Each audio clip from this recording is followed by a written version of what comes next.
বিসমিল্লাহির রহমানির রহিম। দয়াময় পরম দয়ালু আল্লাহর নামে। আলহামদুলিল্লাহিল্লাযী খালাকাস সামাওয়াতি ওয়াল আরদা ওয়া জাআলায যুলুমাতি ওয়ান নূর সুম্মাল্লাযীনা কাফারু বিরাব্বিহিম ইয়া'দিলুন। সকল প্রশংসা আল্লাহরই, যিনি আসমান ও জমিন সৃষ্টি করিয়াছেন আর সৃষ্টি করিয়াছেন অন্ধকার ও আলো। এতৎসত্ত্বেও কাফিরগণ তাহাদের প্রতিপালকের সমকক্ষ দাঁড় করায়। হুয়াল্লাযী খালাকাকুম মিন তিনিন সুম্মা ক্বাদা আজালান ওয়া আজালুম মুসাম্মান ইনদাহু সুম্মা আনতুম তামতারুন। তিনিই তোমাদেরকে মৃত্তিকা হইতে সৃষ্টি করিয়াছেন, অতঃপর এক কাল নির্দিষ্ট করিয়াছেন এবং আরেকটি নির্ধারিত কাল আছে যাহা তিনি জ্ঞাত। এতৎসত্ত্বেও তোমরা সন্দেহ করো। وهو الله في السماوات وفي الأرض يعلم سركم وجهركم ويعلم ما تكسبون। আসমান ও জমিনে তিনিই আল্লাহ, তোমাদের গোপন ও প্রকাশ্য সবকিছু তিনি জানেন এবং তোমরা যাহা অর্জন করো তাহাও তিনি অবগত আছেন। وما تأتيهم من آية من آيات ربهم إلا كانوا عنها معرضين। তাহাদের প্রতিপালকের নিদর্শনাবলীর এমন কোন নিদর্শন তাহাদের নিকট উপস্থিত হয় না যাহা হইতে তাহারা মুখ না ফিরায়।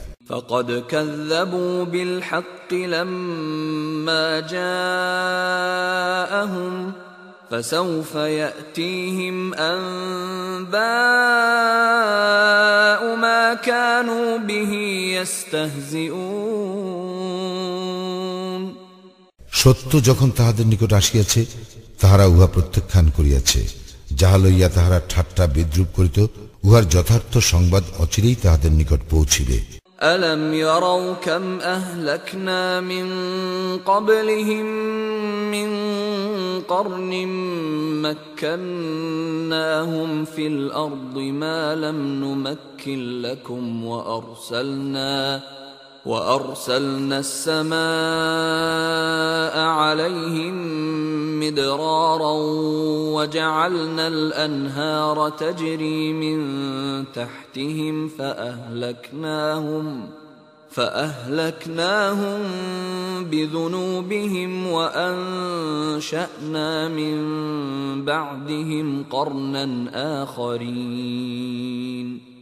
তাহারা কি দেখে না যে আমি তাহাদের পূর্বে কত মানব গোষ্ঠীকে বিনাশ করিয়াছি, তাহাদেরকে দুনিয়ায় এমনভাবে প্রতিষ্ঠিত করিয়াছিলাম যেমনটি তোমাদেরকেও করি নাই, এবং তাহাদের উপর মুষলধারে বৃষ্টি বর্ষণ করিয়াছিলাম, আর তাহাদের পাদদেশে নদী প্রবাহিত করিয়াছিলাম। অতঃপর তাহাদের পাপের দরুন তাহাদেরকে বিনাশ করিয়াছি এবং তাহাদের পরে অপর মানব গোষ্ঠী সৃষ্টি করিয়াছি। ولو نزلنا عليك كتابا في قرطاس فلمسوه بأيديهم لقال الذين كفروا إن هذا إلا سحر مبين। আমি যদি তোমার প্রতি কাগজে লিখিত কিতাবও নাজিল করিতাম আর তাহারা যদি উহা হস্ত দ্বারা স্পর্শ করিত, তবুও কাফিরগণ বলিত, ইহা স্পষ্ট জাদু ব্যতীত আর কিছুই নয়। وقالوا لولا أنزل عليه ملك ولو أنزلنا ملكا لقضي الأمر ثم لا ينظرون। তাহারা বলে, তাহার নিকট কোন ফেরেশতা কেন প্রেরিত হয় না? যদি আমি ফেরেশতা প্রেরণ করিতাম তাহলে চূড়ান্ত ফয়সালাই তো হইয়া যাইত, আর তাহাদেরকে কোনো অবকাশ দেওয়া হইত না। ولو جعلناه ملكا لجعلناه رجلا وللبسنا عليهم ما يلبسون। যদি তাহাকে ফেরেশতা করিতাম তবে তাহাকে মানুষের আকৃতিতেই প্রেরণ করিতাম, আর তাহাদেরকে সেরূপ বিভ্রমে ফেলিতাম যেরূপ বিভ্রমে তাহারা এখনো রইয়াছে। وَلَقَدِ اسْتُهْزِئَ بِرُسُلٍ مِّن قَبْلِكَ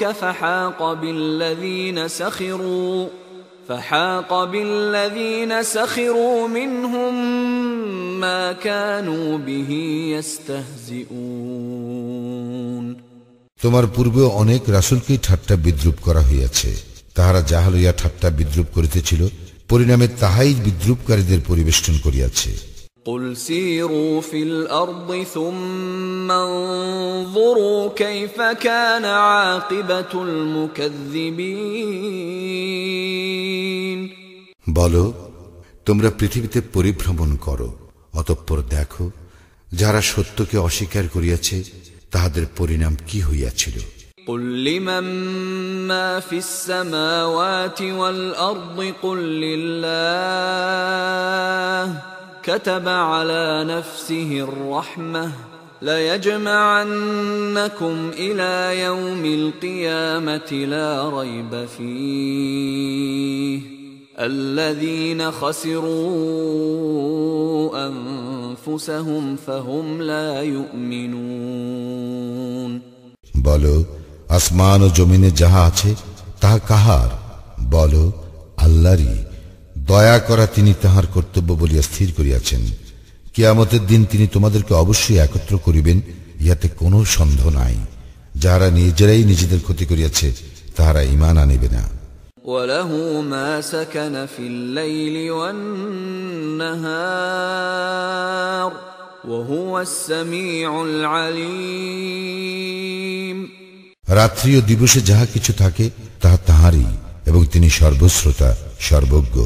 قُلْ أَغَيْرَ اللَّهِ أَتَّخِذُ وَلِيًّا فَاطِرِ السَّمَاوَاتِ وَالْأَرْضِ وَهُوَ يُطْعِمُ وَلَا يُطْعَمُ قُلْ إِنِّي أُمِرْتُ أَنْ أَكُونَ أَوَّلَ مَنْ أَسْلَمَ وَلَا تَكُونَنَّ مِنَ الْمُشْرِكِينَ। বলো, আমি কি আসমান ও জমিনে স্রষ্টা আল্লাহ ব্যতীত অন্যকে অভিভাবক রূপে গ্রহণ করিব? তিনি আহার্য দান করেন, কিন্তু তাহাকে কেহ আহার্য দান করে না। এবং বলো, আমি আদিষ্ট হইয়াছি যেন আত্মসমর্পণকারীদের মধ্যে আমি প্রথম ব্যক্তি হই। আমাকে আরো আদেশ করা হইয়াছে, তুমি মুশরিকদের অন্তর্ভুক্ত হইও না। قُلْ إِنِّي أَخَافُ إِنْ عَصَيْتُ رَبِّي عَذَابَ يَوْمٍ عَظِيمٍ। বলো, আমি যদি আমার প্রতিপালকের অবাধ্যতা করি তবে আমি ভয় করি মহাদিনের শাস্তির। مَن يُصْرَفْ عَنْهُ يَوْمَئِذٍ فَقَدْ رَحِمَهُ وَذَلِكَ الْفَوْزُ الْمُبِينُ। সেই দিন যাহাকে উহা হইতে রক্ষা করা হইবে তাহার প্রতি তিনি তো দয়া করিবেন, এবং ইহাই স্পষ্ট সফলতা।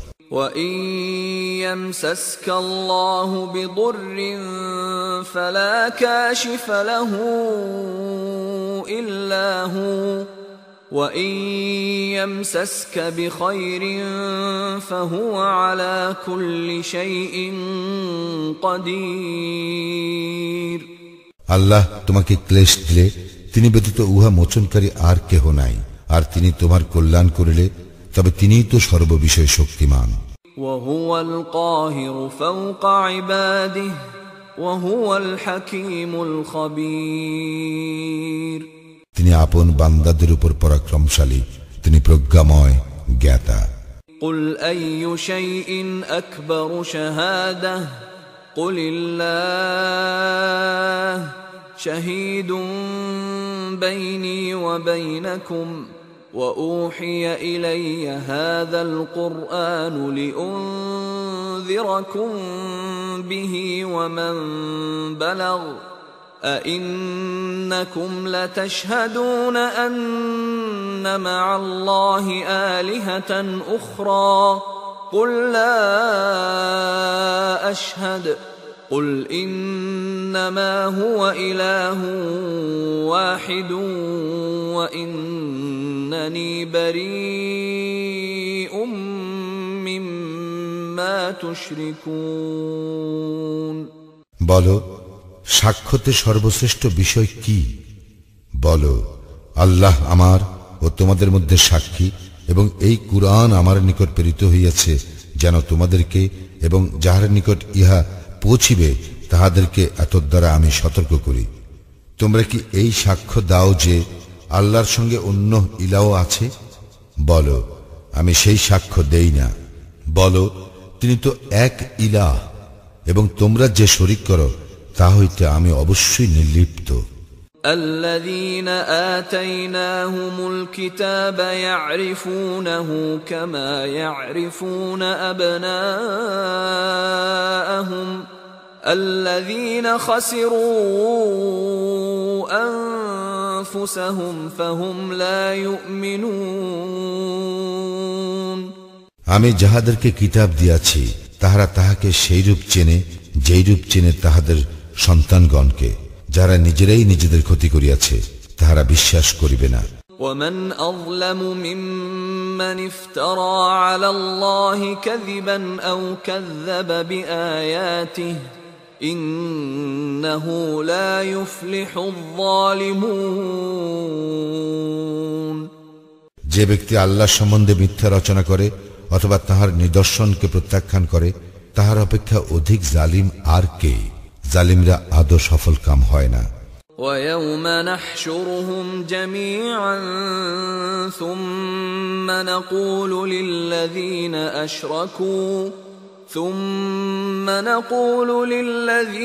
أشركوا أين شركاؤكم الذين كنتم تزعمون।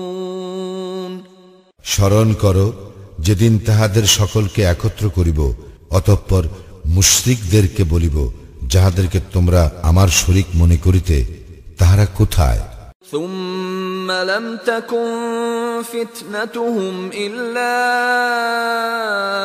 أن قالوا والله ربنا ما كنا مشركين। অতঃপর তাহাদের ইহা ছাড়া বলিবার অন্য কোন অজুহাত থাকিবে না, আমাদের প্রতিপালক আল্লাহর শপথ, আমরা তো মুশরিকই ছিলাম না। انظر كيف كذبوا على أنفسهم وضل عنهم ما كانوا يفترون। দেখো তাহারা নিজেদের প্রতি কিরূপ মিথ্যা আরোপ করে, এবং যে মিথ্যা তাহারা রচনা করিত উহা কিভাবে তাহাদের নিকট হইতে উধাও হইয়া গেল।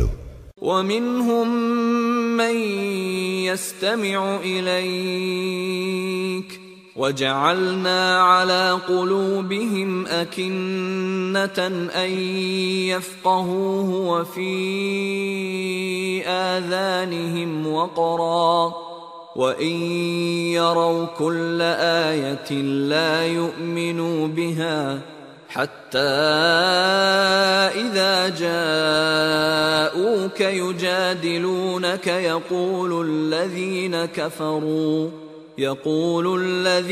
كفروا إن هذا إلا أساطير الأولين।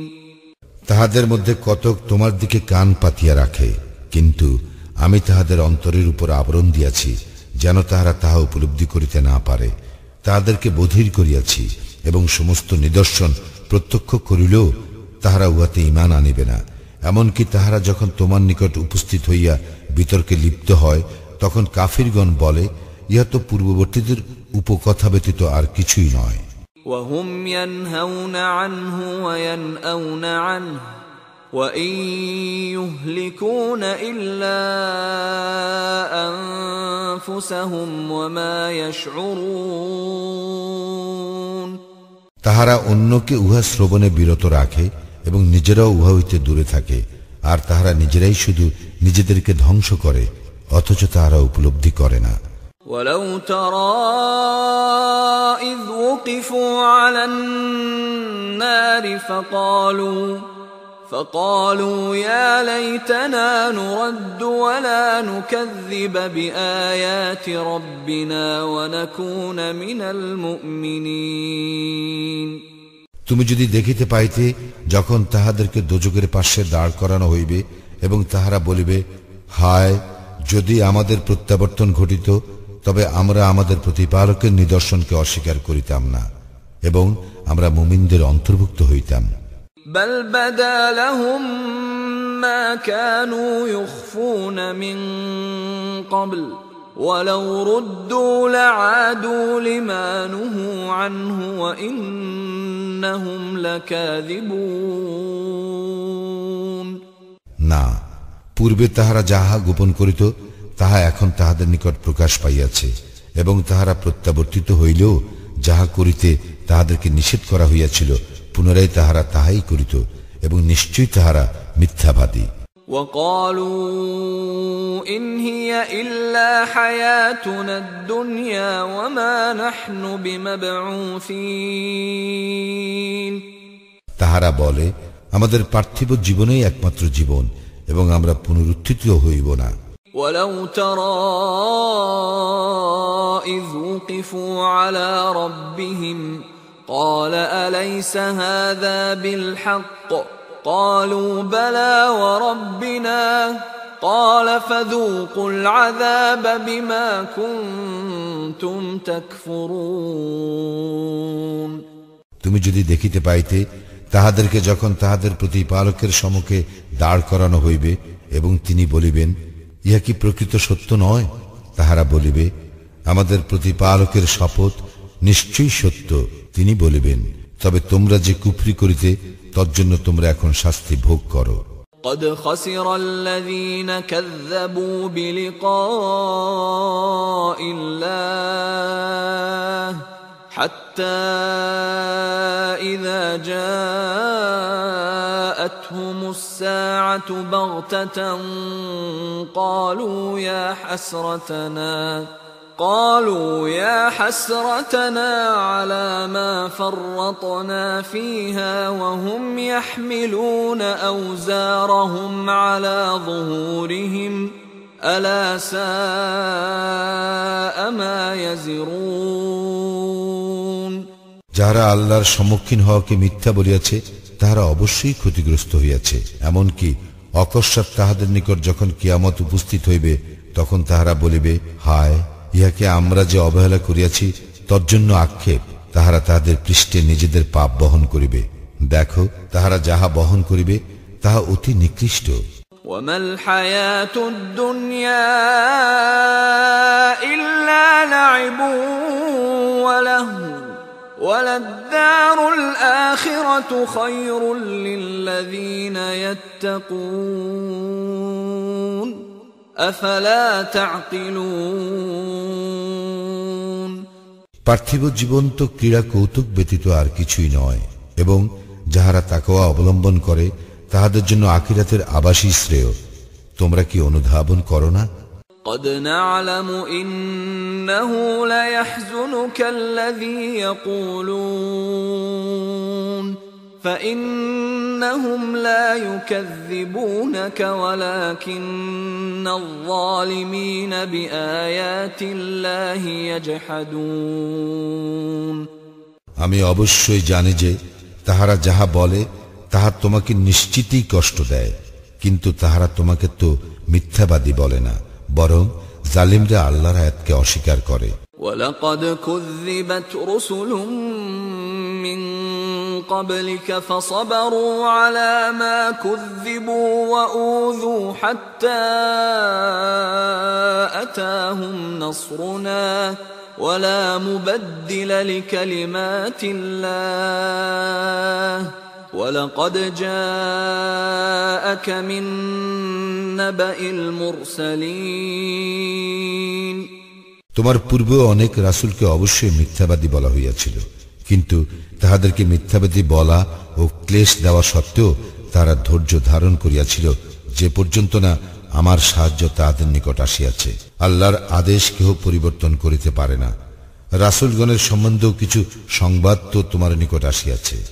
وَإِن كَانَ كَبُرَ عَلَيْكَ إِعْرَاضُهُمْ فَإِنِ اسْتَطَعْتَ أَن تَبْتَغِيَ نَفَقًا فِي الْأَرْضِ أَوْ سُلَّمًا فِي السَّمَاءِ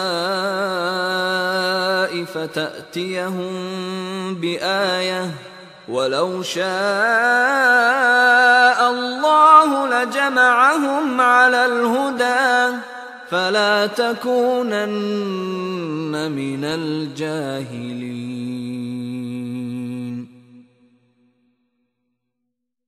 যদি তাহাদের উপেক্ষা তোমার নিকট কষ্টকর হয় তবে পারিলে ভূগর্ভে সুড়ঙ্গ অথবা আকাশের সোপান অন্বেষণ করো এবং তাহাদের নিকট কোনো নিদর্শন আনো।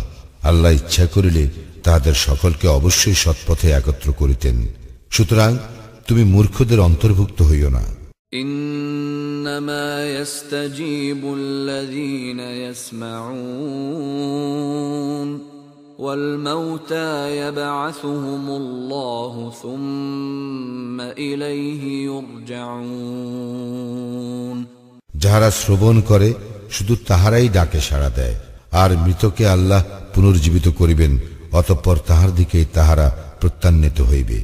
وقالوا لولا نزل عليه آية من ربه قل إن الله قادر على أن ينزل آية ولكن أكثرهم لا يعلمون তাহারা বলে, তাহার প্রতিপালকের নিকট হইতে তাহার নিকট কোন নিদর্শন অবতীর্ণ হয় না কেন? বলো, নিদর্শন নাজিল করিতে আল্লাহ অবশ্যই সক্ষম, কিন্তু তাহাদের অধিকাংশই জানে না। وما من دابة في الأرض ولا طائر يطير بجناحيه إلا أمم أمثالكم ما فرطنا في الكتاب من شيء ثم إلى ربهم يحشرون ভূপৃষ্ঠে বিচরণশীল জীব এবং নিজ ডানার সাহায্যে উড়ন্ত পাখি, তাহারা সকলে তোমাদের মতোই এক একটি জাতি।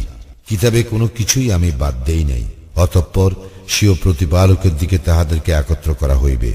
والذين كذبوا بآياتنا صم وبكم في الظلمات من يشاء الله يضلله ومن يشاء يجعله على صراط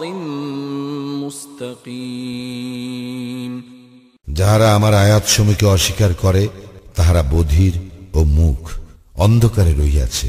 যাহাকে ইচ্ছা আল্লাহ বিপদগামী করেন এবং যাহাকে ইচ্ছা তিনি সরল পথে স্থাপন করেন। قل أرأيتكم إن أتاكم عذاب الله أو أتتكم الساعة أغير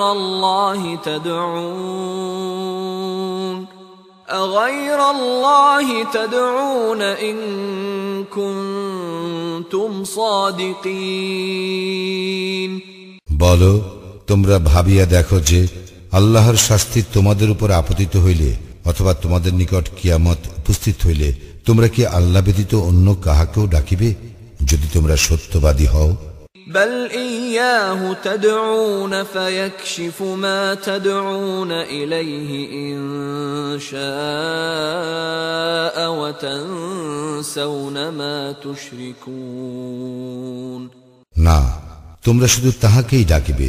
তোমরা যে দুঃখের জন্য তাহাকে ডাকিতেছ, তিনি ইচ্ছা করিলে তোমাদের সেই দুঃখ দূর করিবেন, এবং যাহাকে তোমরা তাহার শরীক করিতে তাহা তোমরা বিস্তৃত হইবে। وَلَقَدْ أَرْسَلْنَا إِلَى أُمَمٍ مِّن قَبْلِكَ فَأَخَذْنَاهُمْ بِالْبَأْسَاءِ وَالضَّرَّاءِ لَعَلَّهُمْ يَتَضَرَّعُونَ তোমার পূর্বে আমি বহু জাতির নিকট রাসূল প্রেরণ করিয়াছি, অতঃপর তাহাদেরকে অর্থ সংকট ও ও দুঃখ ক্লেশ দ্বারা পীড়িত করিয়াছি, যাতে তারা বিনীত হয়।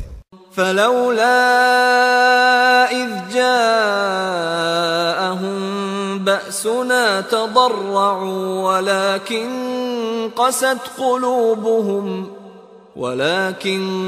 قست قلوبهم وزين لهم الشيطان ما كانوا يعملون।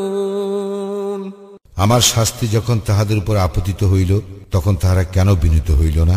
অধিকন্তু তাহাদের হৃদয় কঠিন হইয়াছিল, এবং তাহারা যাহা করিতেছিল শয়তান তাহা তাহাদের দৃষ্টিতে শোভন করিয়াছিল।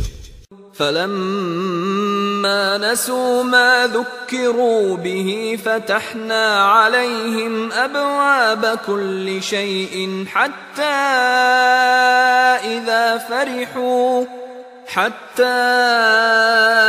إذا فرحوا بما أوتوا أخذناهم بغتة فإذا هم مبلسون।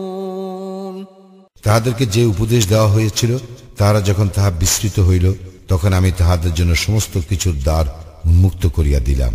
অবশেষে তাহাদেরকে যাহা দেওয়া হইল, যখন তাহারা তাহাতে উল্লসিত হইল, তখন অকস্মাৎ তাহাদেরকে ধরিলাম, ফলে তখনই তাহারা নিরাশ হইল। فقطع دابر القوم الذين ظلموا والحمد لله رب العالمين। অতঃপর জালিম সম্প্রদায়ের মূলোচ্ছেদ করা হইল, এবং সমস্ত প্রশংসা আল্লাহরই, যিনি জগৎ সমূহের প্রতিপালক। قل أرأيتم إن أخذ الله سمعكم وأبصاركم وختم على قلوبكم من إله غير الله يأتيكم به انظر كيف نصرف الآيات ثم هم يصدفون। বলো, তোমরা কি ভাবিয়া দেখিয়াছ, আল্লাহ যদি তোমাদের শ্রবণ শক্তি ও দৃষ্টি শক্তি কাড়িয়া নেন এবং তোমাদের হৃদয় মোহর করিয়া দেন, তবে আল্লাহ ব্যতীত কোন ইলা আছে যে তোমাদেরকে এইগুলি ফিরিয়া দিবে? দেখো আমি কিরূপে আয়াতসমূহ বিশদভাবে বর্ণনা করি, এতৎসত্ত্বেও তারা মুখ ফিরাইয়া নেয়। قل أرأيتكم إن أتاكم عذاب الله بغتة أو جهرة هل يهلك إلا القوم الظالمون। বলো, তোমরা কি ভাবিয়া দেখিয়াছ, আল্লাহর শাস্তি অকস্মাৎ অথবা প্রকাশ্যে তোমাদের উপর আপতিত হইলে জালিম সম্প্রদায় ব্যতীত আর কেহ ধ্বংস হইবে কি? وما نرسل المرسلين إلا مبشرين ومنذرين فمن آمن وأصلح فلا خوف عليهم ولا هم يحزنون। আমি রাসূলগণকে তো শুধু সুসংবাদবাহী ও সতর্ককারী রূপেই প্রেরণ করি।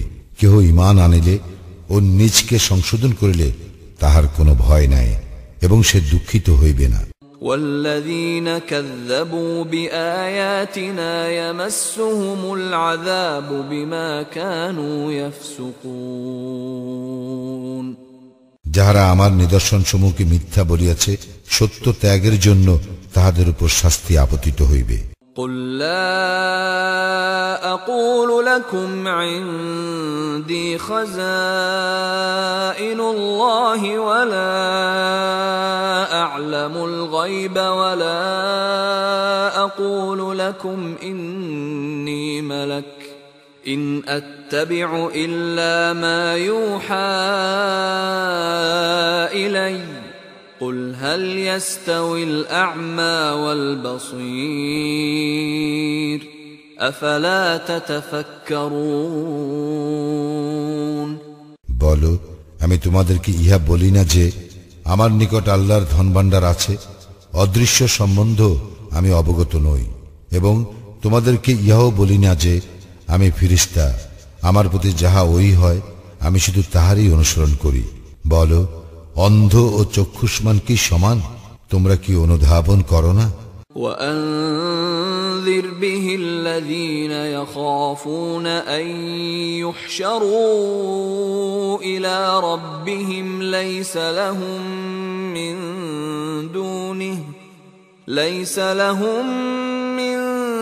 دونه ولي ولا شفيع لعلهم يتقون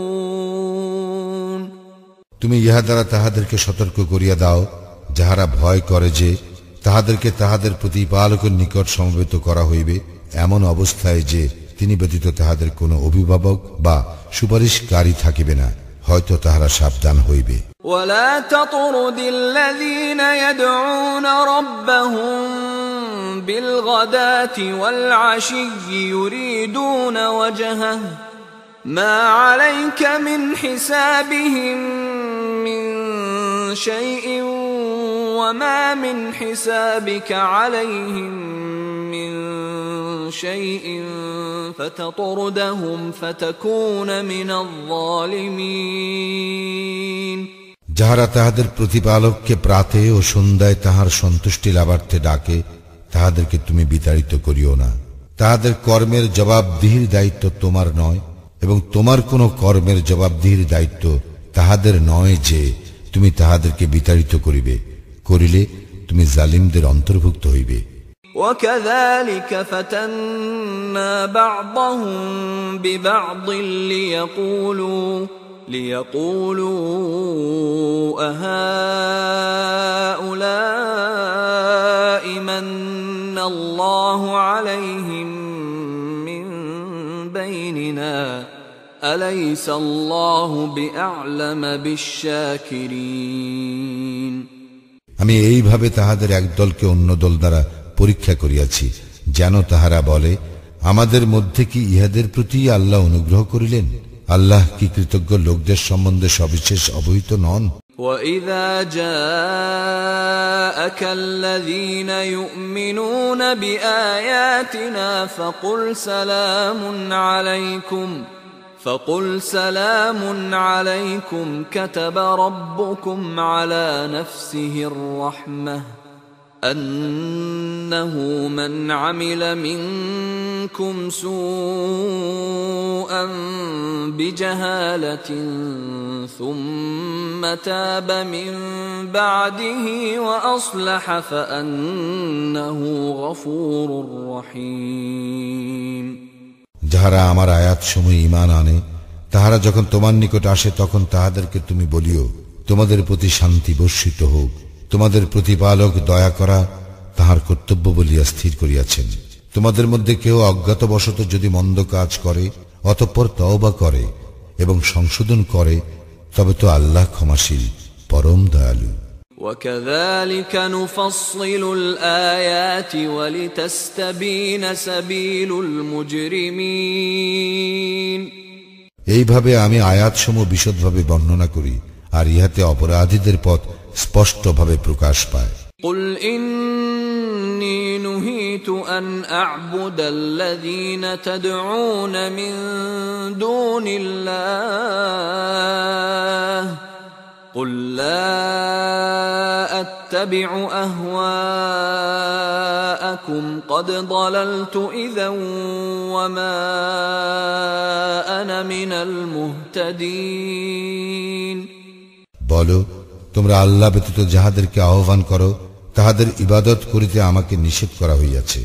বলো আমি তোমাদের খেয়াল খুশির অনুসরণ করি না, করিলে আমি বিপদগামী হইব এবং সৎপথ প্রাপ্তদের অন্তর্ভুক্ত থাকিব না। قُلْ إِنِّي عَلَى بَيِّنَةٍ مِّن رَّبِّي وَكَذَّبْتُم بِهِ مَا عِندِي مَا تَسْتَعْجِلُونَ بِهِ إِنِ الْحُكْمُ إِلَّا لِلَّهِ يَقُصُّ الْحَقَّ وَهُوَ خَيْرُ الْفَاصِلِينَ বলো অবশ্যই আমি আমার প্রতিপালকের স্পষ্ট প্রমাণের উপর প্রতিষ্ঠিত, অথচ তোমরা উহাকে প্রত্যাখ্যান করিয়াছ। তোমরা যাহা সত্তর চাহিতেছ তাহা আমার নিকট নাই। কর্তৃত্ব তো আল্লাহরই, তিনি সত্য বিব্রত করেন এবং ফয়সালাকারীদের মধ্যে তিনিই শ্রেষ্ঠ। قُلْ لَوْ أَنَّ عندي ما تستعجلون به لقضي الأمر بيني وبينكم والله أعلم بالظالمين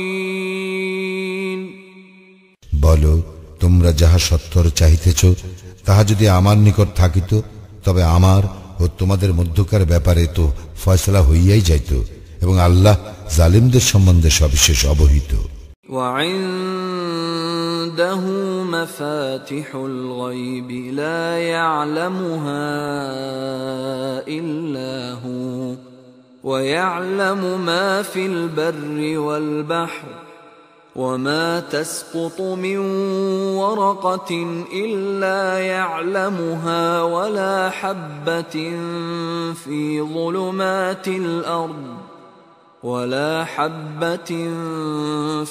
ظلمات الأرض ولا رطب ولا يابس إلا في كتاب مبين অদৃশ্যের কুঞ্জি তাহারই নিকট রইয়াছে, তিনি ব্যতীত অন্য কেহ তাহা জানে না।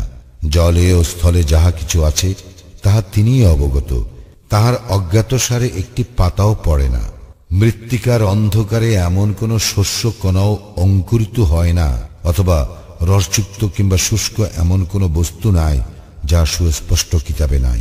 وهو الذي يتوفاكم بالليل ويعلم ما جرحتم بالنهار ثم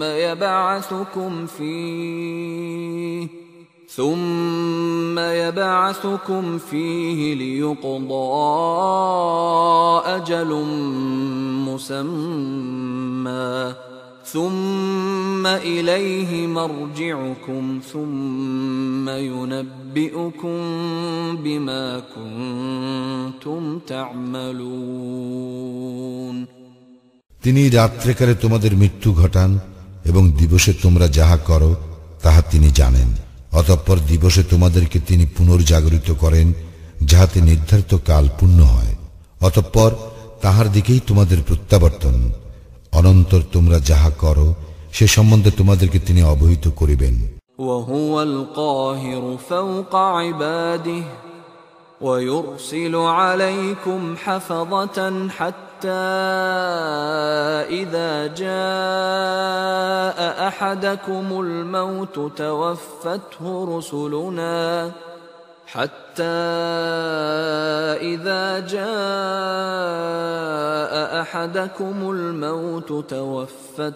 رسلنا وهم لا يفرطون তিনি এশীয় বান্দাদের উপর পরাক্রমশালী এবং তিনিই তোমাদের রক্ষক প্রেরণ করেন। অবশেষে যখন তোমাদের কাহারও মৃত্যু উপস্থিত হয় তখন আমার প্রেরিতরা তাহার মৃত্যু ঘটায় এবং তাহারা কোনো ত্রুটি করে না। ثم ردوا إلى الله مولاهم الحق ألا له الحكم وهو أسرع الحاسبين অতঃপর তাহাদের প্রকৃত প্রতিপালক আল্লাহর দিকেই তাহারা প্রত্যান্বিত হয়। দেখো, কর্তৃত্ব তো তাহারই এবং হিসাব গ্রহণে তিনিই সর্বাপেক্ষা তৎপর। قل من ينجيكم من ظلمات البر والبحر تدعونه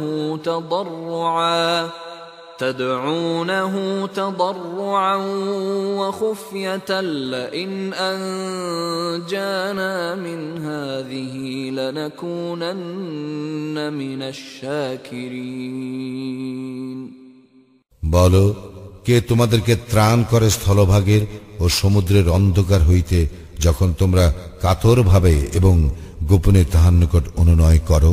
আমাদেরকে ইহা হইতে ত্রাণ করিলে আমরা অবশ্যই কৃতজ্ঞদের অন্তর্ভুক্ত হইব।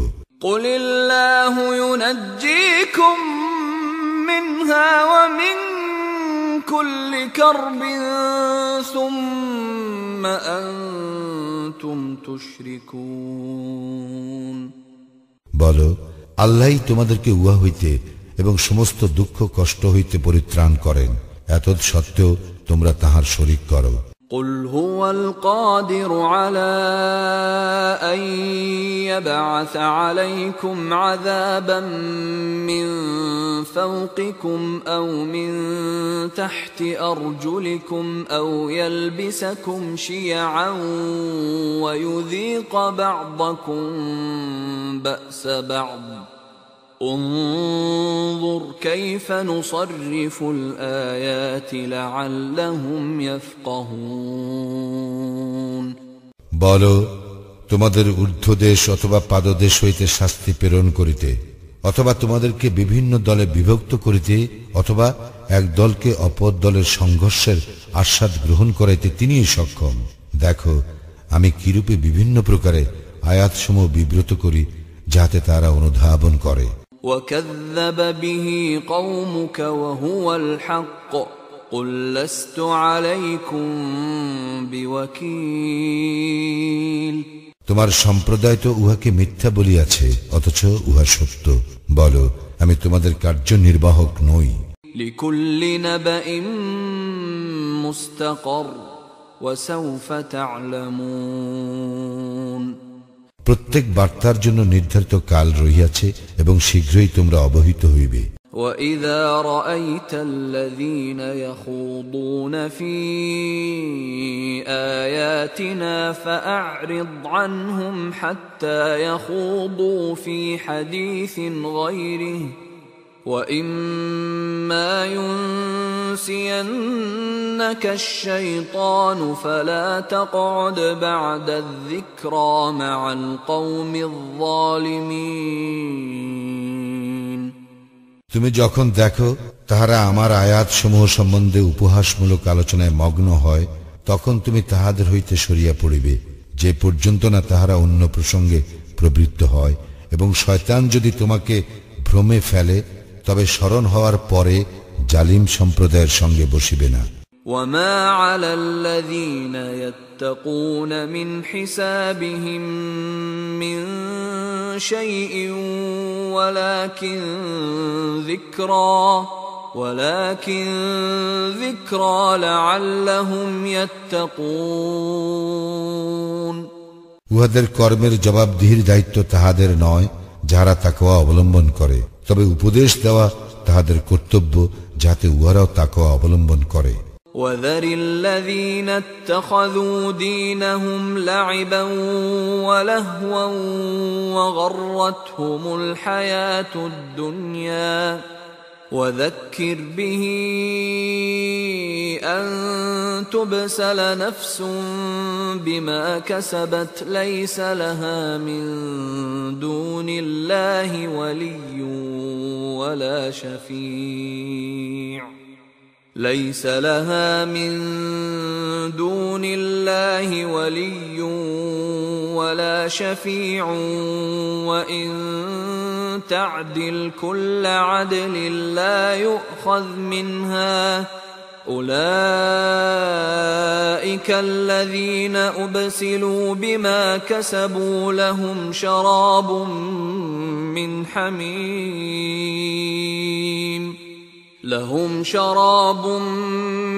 حميم وعذاب أليم بما كانوا يكفرون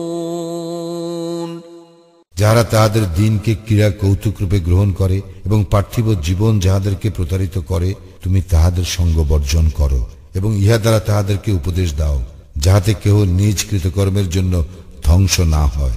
যখন আল্লাহ ব্যতীত তাহার কোনো অভিভাবক ও সুপারিশকারী থাকিবে না এবং বিনিময়ে সবকিছু দিলেও তাহা গৃহীত হইবে না, ইহারাই নিজেদের কৃতকর্মের জন্য ধ্বংস হইবে। কুফরি হেতু ইহাদের জন্য রহিয়াছে অতুষ্ণ পানীয় ও মর্মন্তুর শাস্তি। قل أندعو من دون الله ما لا ينفعنا ولا يضرنا ونرد على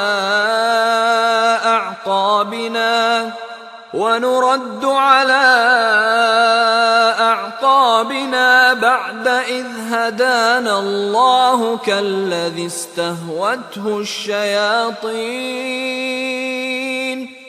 كالذي استهوته الشياطين في الأرض حيران له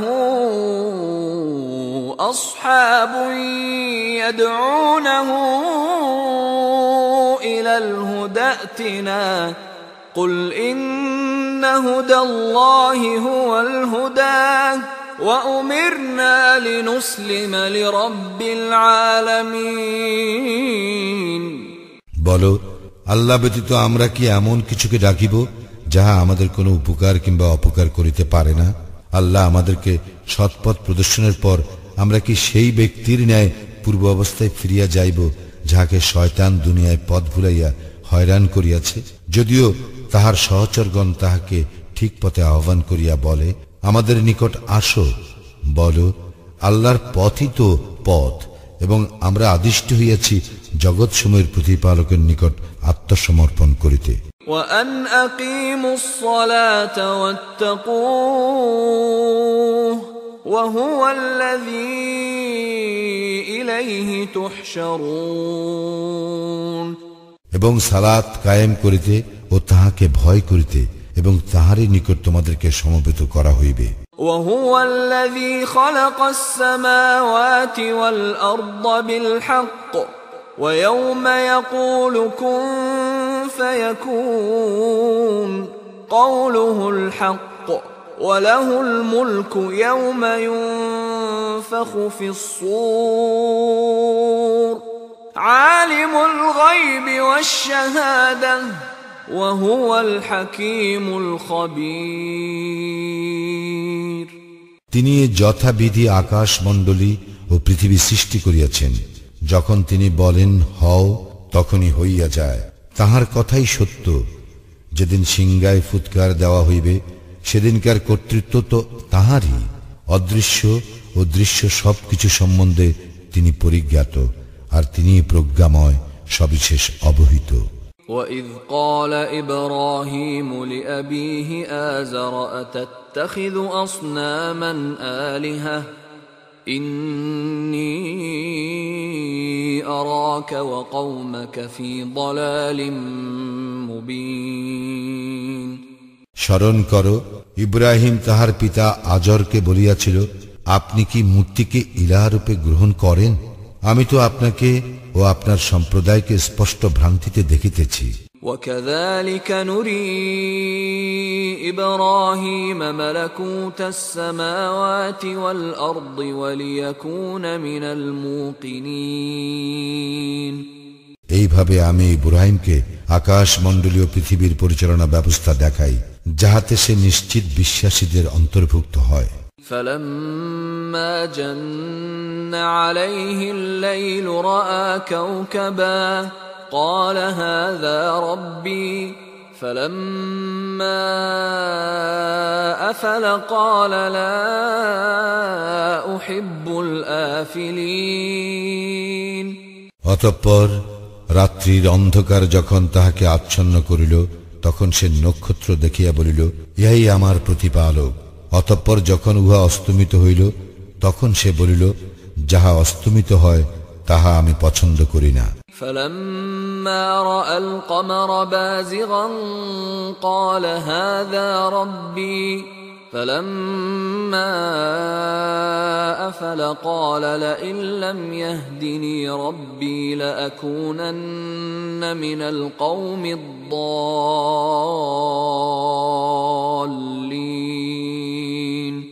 অতঃপর যখন সে চন্দ্রকে সমুজ্জ্বল রূপে উদিত হইতে দেখিল, তখন বলিল, ইহা আমার প্রতিপালক। যখন ইহাও অস্তমিত হইল, তখন বলিল, আমাকে আমার প্রতিপালক সৎপথ প্রদর্শন না করিলে আমি অবশ্যই পথভ্রষ্টদের অন্তর্ভুক্ত হইব। فَلَمَّا رَأَى الشَّمْسَ بَازِغَةً قَالَ هَذَا رَبِّي هَذَا أَكْبَرُ فَلَمَّا أَفَلَتْ قَالَ يَا قَوْمِ إِنِّي بَرِيءٌ مِّمَّا تُشْرِكُونَ।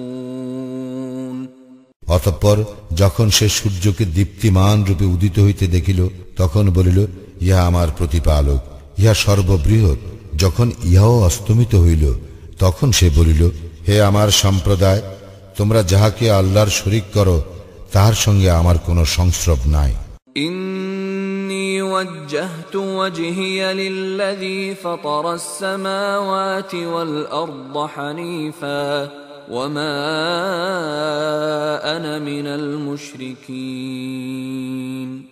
আমি একনিষ্ঠভাবে তাহার দিকে মুখ ফিরাইতেছি, যিনি আকাশ মণ্ডলী ও পৃথিবী সৃষ্টি করিয়াছেন, এবং আমি মুশরিকদের অন্তর্ভুক্ত নই। ওয়াহাজ্জাহু কওমুহু قال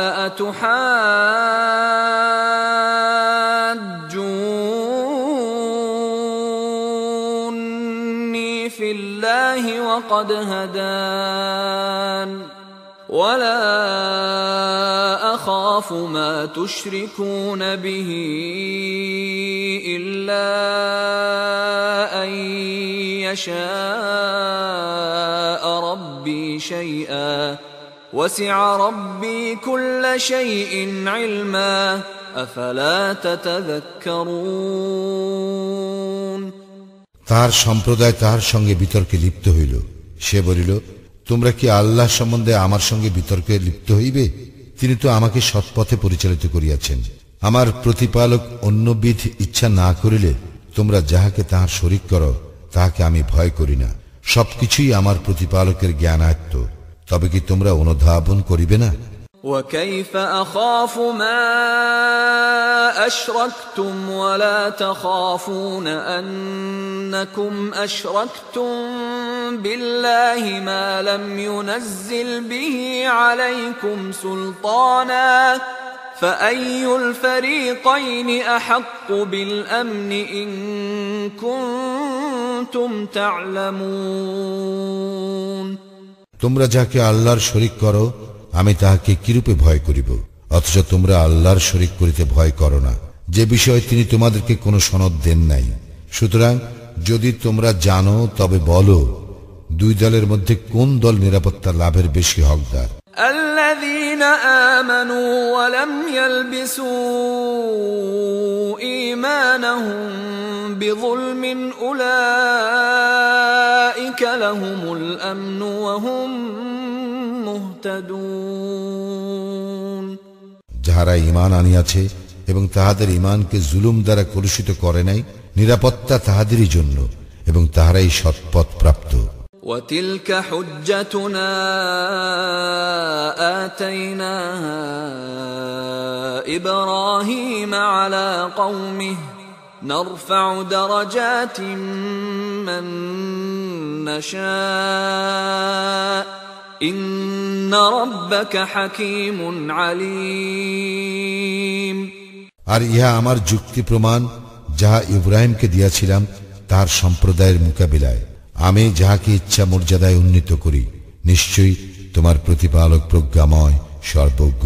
ووهبنا له إسحاق ويعقوب كلا هدينا ونوحا هدينا من قبل ومن ذريته داود وسليمان وأيوب ويوسف وموسى وهارون وكذلك نجزي المحسنين। আর আমি তাহাকে দান করিয়াছিলাম ইসহাক ও ইয়াকুব, ইহাদের প্রত্যেককে সৎপথে পরিচালিত করিয়াছিলাম। পূর্বে নূহকে সৎপথে পরিচালিত করিয়াছিলাম এবং তাহার বংশধর দাউদ, সুলাইমান ও আইয়ুব, ইউসুফ, মূসা ও হারুনকেও আর এইভাবেই সৎকর্মপরায়ণদের পুরস্কৃত করি। وزكريا ويحيى وعيسى وإلياس كل من الصالحين। এবং জাকারিয়া, ইয়াহিয়া, ঈসা এবং ইলিয়াসকেও সৎপথে পরিচালিত করিয়াছিলাম। ইহারা সকলেই সজ্জনদের অন্তর্ভুক্ত।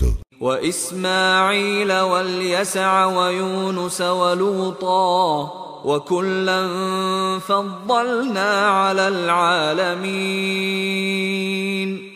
আরো সৎপথে পরিচালিত করিয়াছিলাম ইসমাইল, আল ইয়াসা, ইউনুস ও লুতকে, এবং শ্রেষ্ঠত্ব দান করিয়াছিলাম বিশ্ব জগতের উপর প্রত্যেককে। ومن آبائهم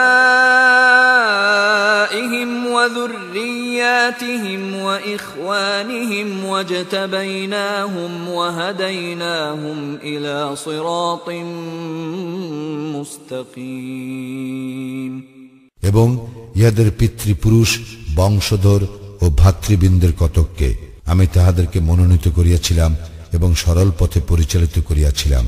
ذلك هدى الله يهدي به من يشاء من عباده ولو أشركوا لحبط عنهم ما كانوا يعملون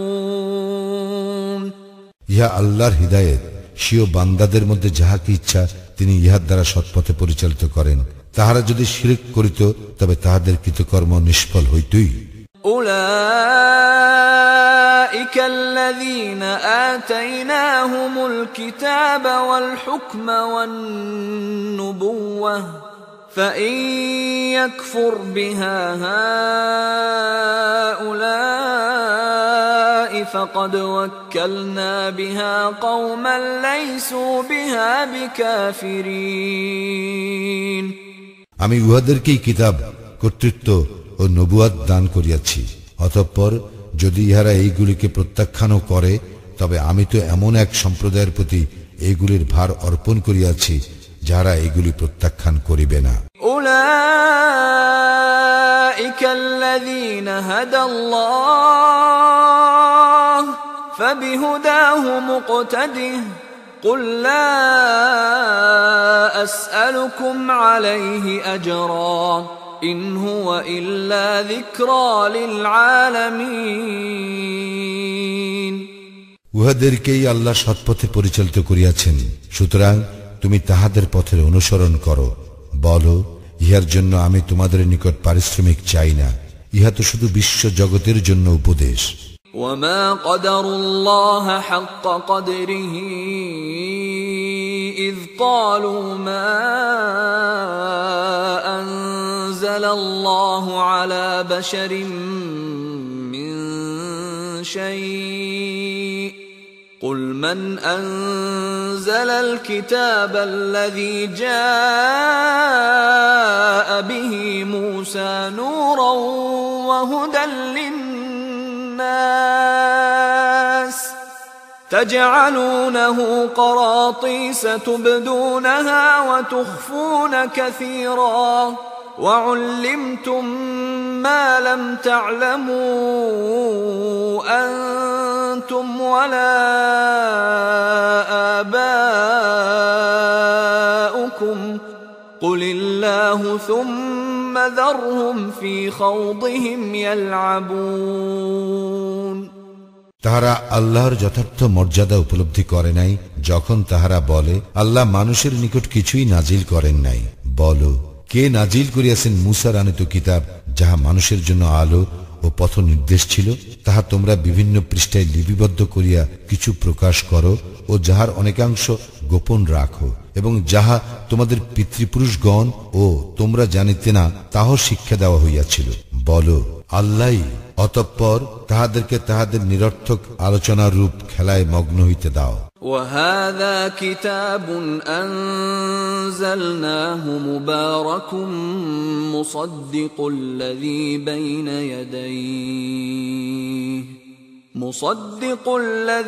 بين يديه ولتنذر أم القرى ومن حولها والذين يؤمنون بالآخرة يؤمنون به وهم على صلاتهم يحافظون আমি এই কল্যাণময় কিতাব নাজিল করিয়াছি যাহা উহার পূর্বেকার কিতাবের প্রত্যয়নকারী, এবং যাহা দ্বারা তুমি মক্কা ও উহার চতুষ্পাশের লোকদেরকে সতর্ক করো।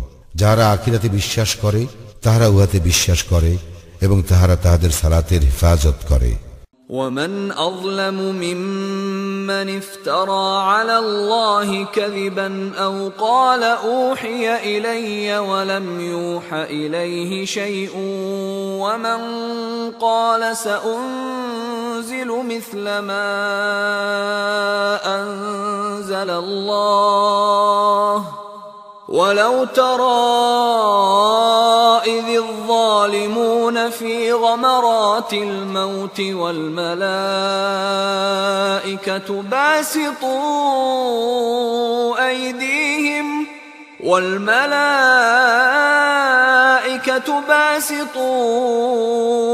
أيديهم أخرجوا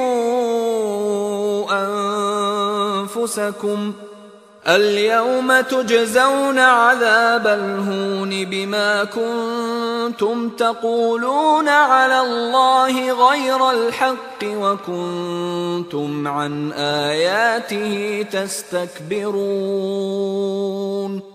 তাহার চেয়ে বড় জালিম আর কে, যে আল্লাহ সম্বন্ধে মিথ্যা রচনা করে কিংবা বলে আমার নিকট ওহী হয়, যদিও তাহার প্রতি নাজিল হয় না, এবং যে বলে আল্লাহ যাহা নাজিল করিয়াছেন আমিও উহার অনুরূপ নাজিল করিব। যদি তুমি দেখিতে পাইতে যখন জালিমরা মৃত্যু যন্ত্রণায় রহিবে এবং ফেরেশতাগণ হাত বাড়াইয়া বলিবে তোমাদের প্রাণ বাহির করো, তোমরা আল্লাহর সম্বন্ধে অন্যায় বলিতে ও তাহার বিধান সম্বন্ধে অধ্যত্ব প্রকাশ করিতে, সেই জন্য আজ তোমাদেরকে অবমাননাকর শাস্তি দেওয়া হইবে।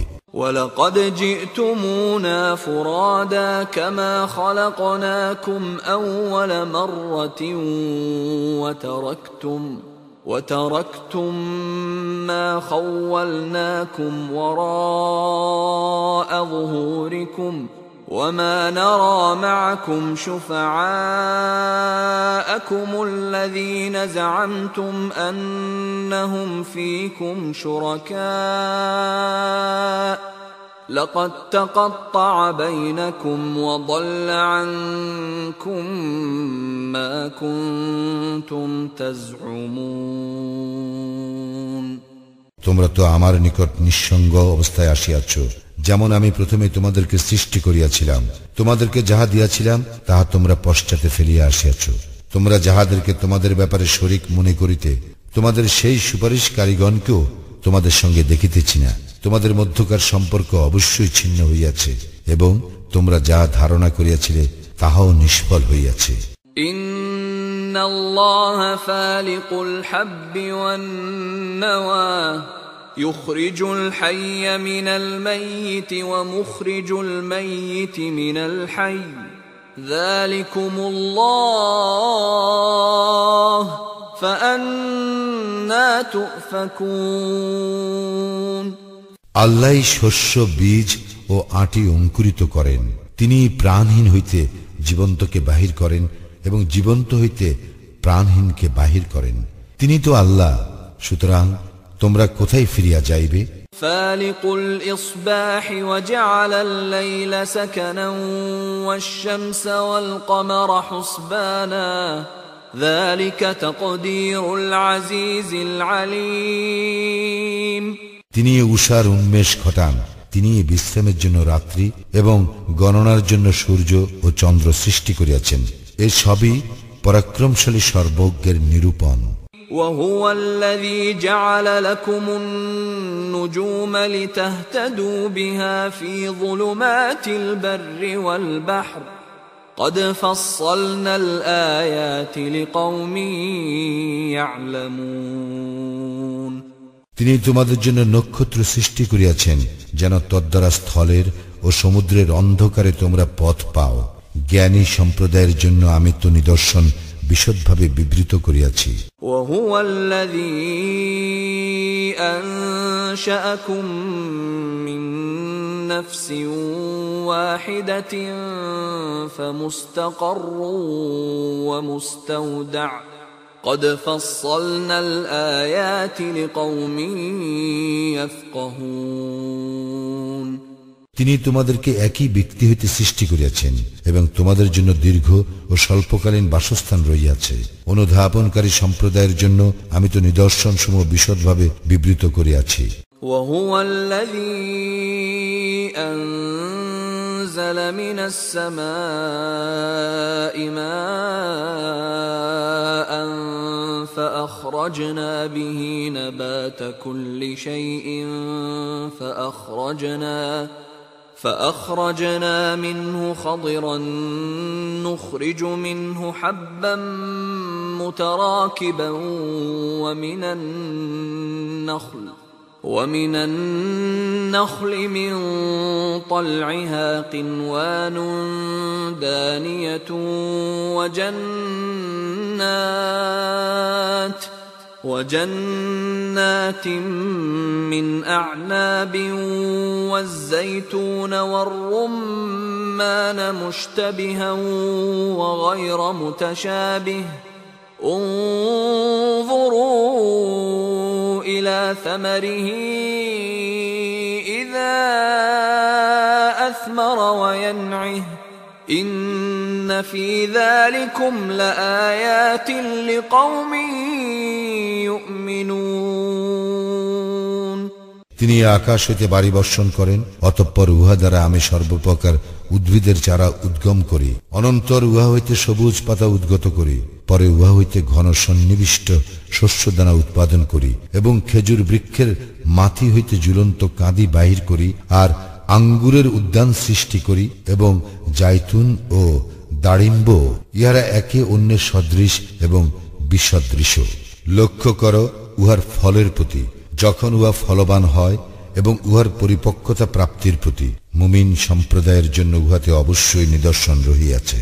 وَجَعَلُوا لِلَّهِ شُرَكَاءَ الْجِنَّ وَخَلَقَهُمْ وَخَرَقُوا لَهُ بَنِينَ وَبَنَاتٍ بِغَيْرِ عِلْمٍ سُبْحَانَهُ وَتَعَالَى عَمَّا يَصِفُونَ। তাহারা জিনকে আল্লাহ শরীক করে, অথচ তিনি ইহাদেরকে সৃষ্টি করিয়াছেন, এবং উহারা অজ্ঞতাবশত আল্লাহর প্রতি পুত্র কন্যা আরোপ করে। তিনি পবিত্র, মহিমান্বিত, এবং উহারা যাহা বলে তিনি তাহার ঊর্ধ্বে। বদিউস সামাওয়াতি ওয়াল আরদি আন্না ইয়াকুনু লাহু ওয়ালাদুন ওয়া লাম তাকুন লাহু সাহিবাহ ওয়া খালাকা কুল্লা শাইইন ওয়া হুয়া বিকুল্লি শাইইন আলীম। তিনি আসমান ও জমিনের স্রষ্টা, তাহার সন্তান হইবে কিরূপে? তাহার তো কোনো স্ত্রী নাই। তিনি তো সমস্ত কিছু সৃষ্টি করিয়াছেন এবং প্রত্যেক বস্তুর সম্বন্ধে তিনি সবিশেষ অবহিত। যালিকুমুল্লাহু রাব্বুকুম লা ইলাহা ইল্লা হু খালিকু কুল্লি শাইইন ফা'বুদুহু ওয়া হুয়া আলা কুল্লি শাইইন ওয়াকিল। তিনি তো আল্লাহ, তোমাদের প্রতিপালক, তিনি ব্যতীত কোনো ইলাহ নাই, তিনি সবকিছুর স্রষ্টা, সুতরাং তোমরা তাহার ইবাদত করো, তিনি সবকিছুর তত্ত্বাবধায়ক। লা তুদরিকুহুল আবসার ওয়া হুয়া ইউদরিকুল আবসার ওয়া হুয়াল লাতীফুল খাবীর। দৃষ্টি তাহাকে অবধারণ করিতে পারে না, কিন্তু তিনি অবধারণ করেন সকল দৃষ্টি, এবং তিনি এর সূক্ষ্মদর্শী, সম্যক পরিজ্ঞাত। قد جاءكم بصائر من ربكم فمن أبصر فلنفسه ومن عمي فعليها وما أنا عليكم بحفيظ। তোমাদের প্রতিপালকের নিকট হইতে তোমাদের নিকট স্পষ্ট প্রমাণ অবশ্যই আসিয়াছে, সুতরাং কেহ উহা দেখিলে উহা দ্বারা সে নিজেই লাভবান হইবে, আর কেহ না দেখিলে তাহাতে সে নিজেই ক্ষতিগ্রস্ত হইবে। আমি তোমাদের সংরক্ষক নই। وَكَذَلِكَ نُصَرِّفُ الْآيَاتِ وَلِيَقُولُوا دَرَسْتَ وَلِنُبَيِّنَهُ لِقَوْمٍ يَعْلَمُونَ। আমি এইভাবে নির্দেশনাবলী বিভিন্ন প্রকারে বিবৃত করি, ফলে উহারা বলে, তুমি পড়িয়া লইয়াছ, কিন্তু আমি তো সুস্পষ্টভাবে বিবৃত করি জ্ঞানী সম্প্রদায়ের জন্য। ইত্তাবি' মা উহিয়া ইলাইকা মির রাব্বিকা লা ইলাহা ইল্লা হু ওয়া আ'রিদ আনিল মুশরিকিন। তোমার প্রতিপালকের নিকট হইতে তোমার প্রতি যাহা ওহী হয় তুমি তাহারই অনুসরণ করো, তিনি ব্যতীত অন্য কোনো ইলাহ নাই, এবং মুশরিকদের হইতে মুখ ফিরাইয়া লও। ولو شاء الله ما أشركوا وما جعلناك عليهم حفيظا وما أنت عليهم بوكيل।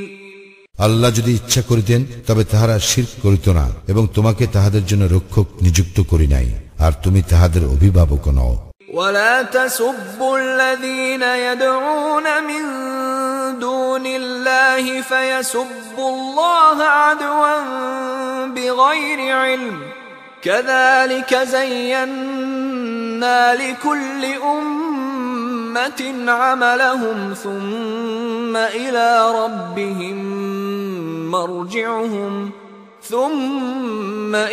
ربهم مرجعهم فينبئهم بما كانوا يعملون। আল্লাহকে ছাড়িয়া যাহাদেরকে তাহারা ডাকে তাহাদেরকে তোমরা গালি দিও না, কেননা তাহারা সীমা লঙ্ঘন করিয়া অজ্ঞানতাবশত আল্লাহকে গালি দিবে। এইভাবে আমি প্রত্যেক জাতির দৃষ্টিতে তাহাদের কার্যকলাপ সুশোভন করিয়াছি। অতঃপর তাহাদের প্রতিপালকের নিকট তাহাদের প্রত্যাবর্তন, অনন্তর তিনি তাহাদেরকে তাহাদের কৃতকর্ম সম্বন্ধে অবহিত করিবেন। وَأَقْسَمُوا بِاللَّهِ جَهْدَ أَيْمَانِهِمْ لَئِن جَاءَتْهُمْ آيَةٌ لَّيُؤْمِنُنَّ بِهَا قُلْ إِنَّمَا الْآيَاتُ عِندَ اللَّهِ وَمَا يُشْعِرُكُمْ أَنَّهَا إِذَا جَاءَتْ لَا يُؤْمِنُونَ।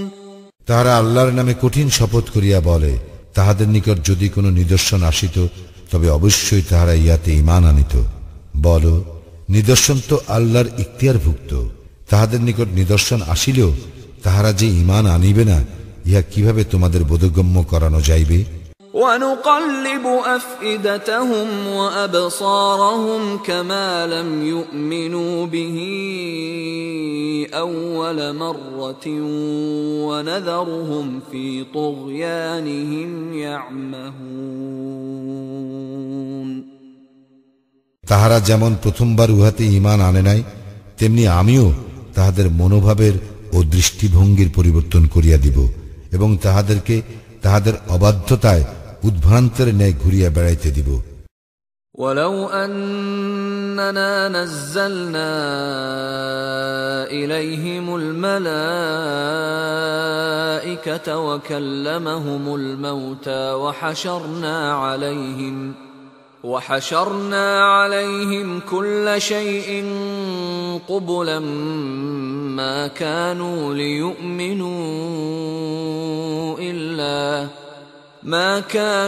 ليؤمنوا إلا أن يشاء الله ولكن أكثرهم يجهلون। আমি তাহাদের নিকট ফিরিস্তা প্রেরণ করিল এবং মৃতরা তাহাদের সঙ্গে কথা বলিলেও এবং সকল বস্তুকে তাহাদের সম্মুখে হাজির করিল, যদি না আল্লাহ ইচ্ছা করেন তবে তাহারা ঈমান আনিবে না, কিন্তু তাহাদের অধিকাংশই অজ্ঞ। وَكَذَلِكَ جَعَلْنَا لِكُلِّ نَبِيٍّ عَدُوًّا شَيَاطِينَ الْإِنسِ وَالْجِنِّ يُوحِي بَعْضُهُمْ إِلَى بَعْضٍ زُخْرُفَ الْقَوْلِ غُرُورًا وَلَوْ شَاءَ رَبُّكَ مَا فَعَلُوهُ فَذَرْهُمْ وَمَا يَفْتَرُونَ। এই রূপে আমি মানব ও জিনের মধ্যে শয়তানদেরকে প্রত্যেক নবীর শত্রু করিয়াছি, প্রতারণার উদ্দেশ্যে তাহাদের একে অন্যকে চমকপ্রদ বাক্য দ্বারা প্ররোচিত করে। যদি তোমার প্রতিপালক ইচ্ছা করিতেন তবে তাহারা ইহা করিত না। সুতরাং তুমি তাহাদেরকে ও তাহাদের মিথ্যা রচনাকে বর্জন করো। وَلِتَصْغَى إِلَيْهِ أَفْئِدَةُ الَّذِينَ لَا يُؤْمِنُونَ بِالْآخِرَةِ وَلِيَرْضَوْهُ وَلِيَقْتَرِفُوا مَا هُمْ مقترفون আর তাহারা এই উদ্দেশ্যে প্ররোচিত করে যে যাহারা আখিরাতে বিশ্বাস করে না তাহাদের মন যেন উহার প্রতি অনুরাগী হয় এবং উহাতে যেন তাহারা প্রতুষ্ট হয়, আর তাহারা যে অপকর্ম করে তাহাই যেন তাহারা করিতে থাকে।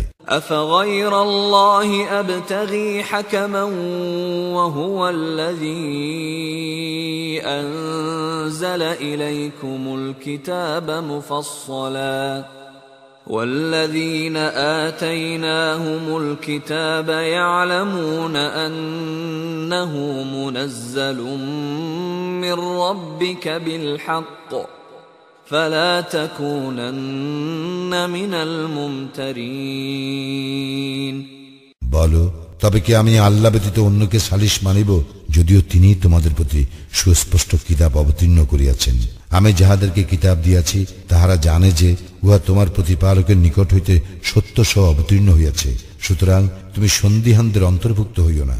وتمت كلمة ربك صدقا وعدلا لا مبدل لكلماته وهو السميع العليم সত্য ও ন্যায়ের দিক দিয়া তোমার প্রতিপালকের বাণী পরিপূর্ণ, তাহার বাক্য পরিবর্তন করিবার কেহ নাই, আর তিনি সর্বশ্রোতা সর্বজ্ঞ।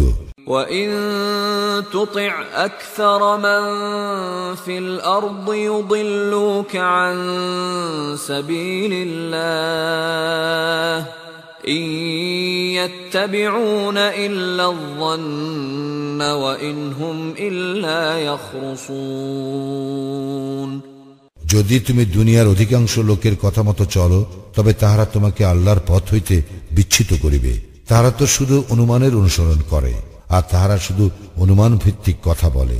إن ربك هو أعلم من يضل عن سبيله وهو أعلم بالمهتدين তাহার পথ ছাড়িয়া কে বিপদগামী হয় সে সম্বন্ধে তোমার প্রতিপালক তো সবিশেষ অবহিত, এবং সৎ পথে যাহারা আছে তাহাও তিনি সবিশেষ অবহিত।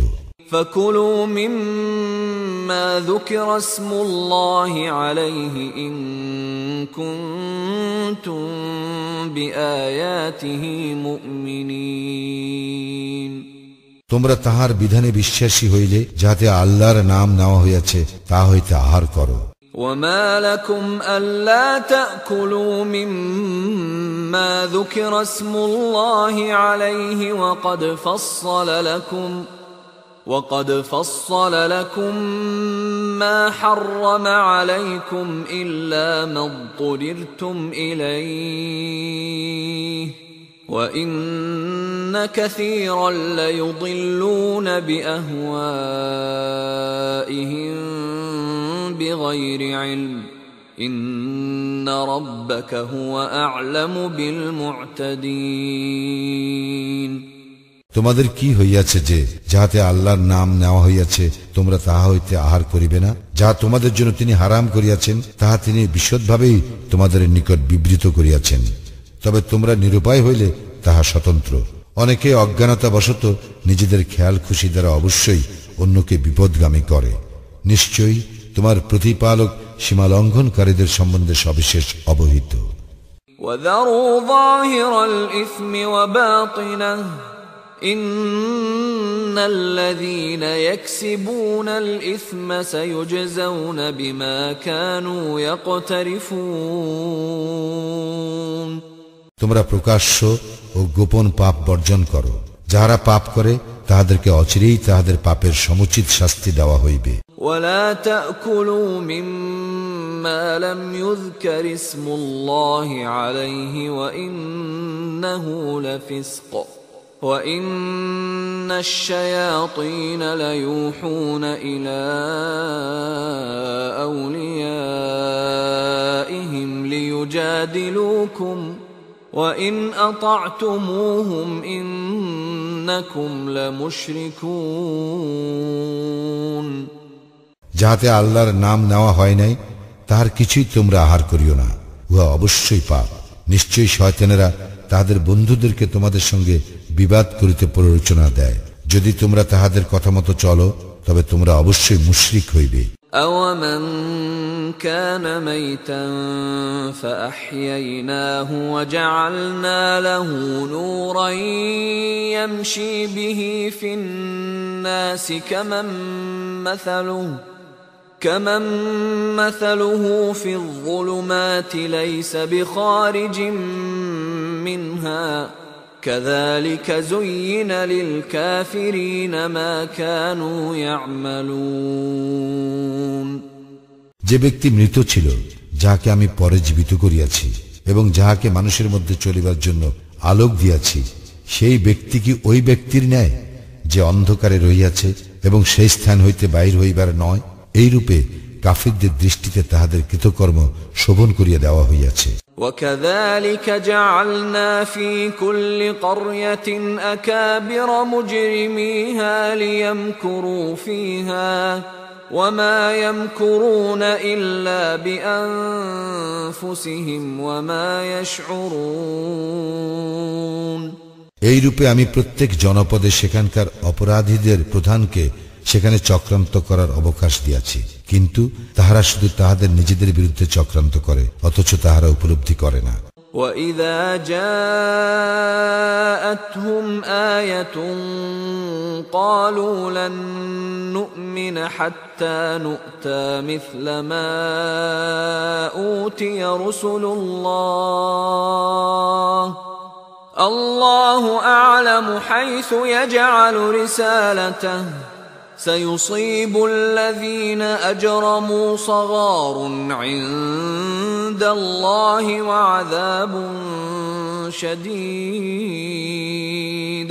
وَعَذَابٌ شَدِيدٌ بِمَا كَانُوا يَمْكُرُونَ।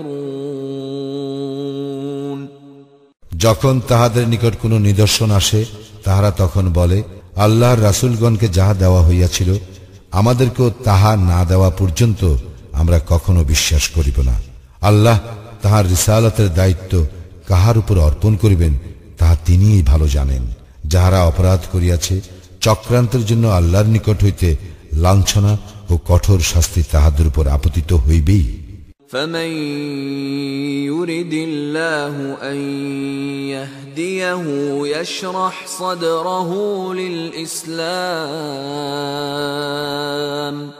وَمَن يُرِدْ أَن يُضِلَّهُ يَجْعَلْ صَدْرَهُ ضَيِّقًا حَرَجًا كَأَنَّمَا يَصَّعَّدُ فِي السَّمَاءِ كَذَلِكَ يَجْعَلُ اللَّهُ الرِّجْسَ عَلَى الَّذِينَ لَا يُؤْمِنُونَ। আল্লাহ কাহাকেও সৎপথে পরিচালিত করিতে চাইলে তিনি তাহার বক্ষ ইসলামের জন্য প্রশস্ত করিয়া দেন, এবং কাহাকেও বিপদগামী করিতে চাইলে তিনি তাহার বক্ষ অতিশয় সংকীর্ণ করিয়া দেন। তাহার কাছে ইসলাম অনুসরণ আকাশে আরোহণের মতোই দুঃসাধ্য হইয়া পড়ে। যাহারা বিশ্বাস করে না, আল্লাহ তাহাদেরকে এইভাবেই লাঞ্ছিত করেন। وَهَذَا صِرَاطُ رَبِّكَ مُسْتَقِيمًا قَدْ فَصَّلْنَا الْآيَاتِ لِقَوْمٍ يَذَّكَّرُونَ। ইহাই তোমার প্রতিপালক নির্দেশিত সরল পথ। যাহারা উপদেশ গ্রহণ করে, আমি তাহাদের জন্য নিদর্শনসমূহ বিশদভাবে বিবৃত করিয়াছি। لَهُمْ دَارُ السَّلَامِ عِندَ رَبِّهِمْ وَهُوَ وَلِيُّهُم بِمَا كَانُوا يَعْمَلُونَ। তাহাদের প্রতিপালকের নিকট তাহাদের জন্য রয়েছে শান্তির আবাস, এবং তাহারা যাহা করিত তজ্জন্য তিনিই তাহাদের অভিভাবক। وَيَوْمَ يَحْشُرُهُمْ جَمِيعًا يَا مَعْشَرَ الْجِنِّ قَدِ اسْتَكْثَرْتُم مِّنَ الْإِنسِ وَقَالَ أَوْلِيَاؤُهُم مِّنَ الْإِنسِ رَبَّنَا اسْتَمْتَعَ بَعْضُنَا بِبَعْضٍ وَبَلَغْنَا أَجَلَنَا الَّذِي أَجَّلْتَ لَنَا قَالَ النَّارُ مَثْوَاكُمْ خَالِدِينَ فِيهَا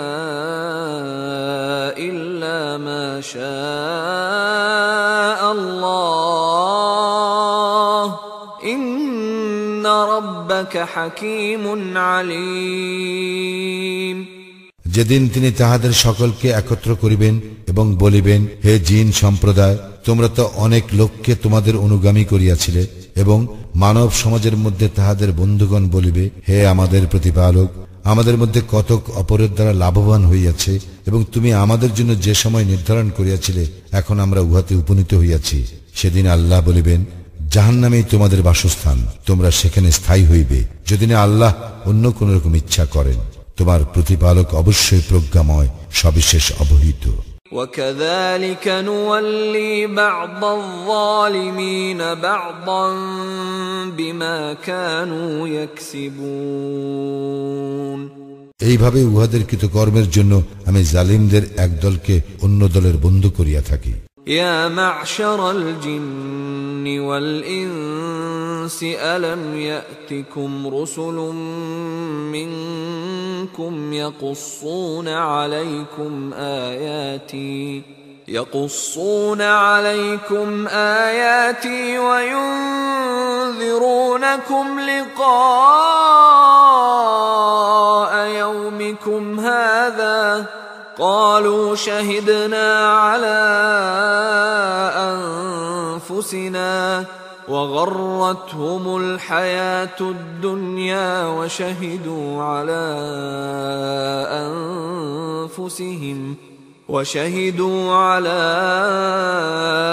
أنفسهم أنهم كانوا كافرين আমি উহাদেরকে বলিব, হে জিন ও মানব সম্প্রদায়, তোমাদের মধ্য হইতে কি রাসূলগণ তোমাদের নিকট আসে নাই, যাহারা আমার নিদর্শন তোমাদের নিকট বিব্রত করিত এবং তোমাদেরকে এই দিনের সম্মুখীন হওয়ার সম্বন্ধে সতর্ক করিত?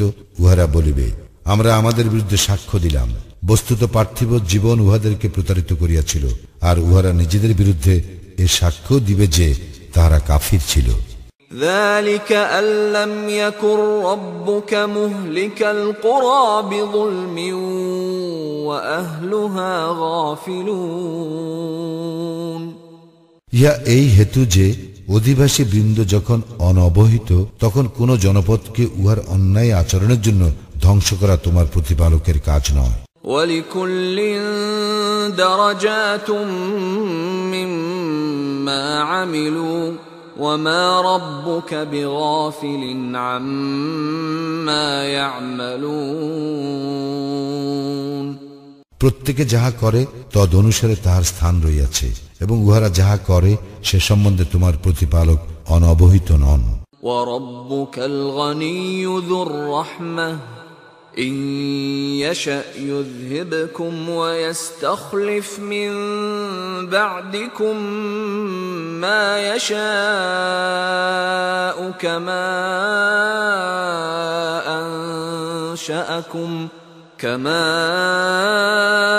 أَنشَأَكُم مِّن ذُرِّيَّةِ قَوْمٍ آخَرِينَ তোমার প্রতিপালক অভাব মুক্ত, দয়াশীল। তিনি ইচ্ছা করিলে তোমাদেরকে অপসারিত করিতে এবং তোমাদের পরে যাহাকে ইচ্ছা তোমাদের স্থলাভিষিক্ত করিতে পারেন, যেমন তোমাদেরকে তিনি অন্য এক সম্প্রদায়ের বংশ হইতে সৃষ্টি করিয়াছেন।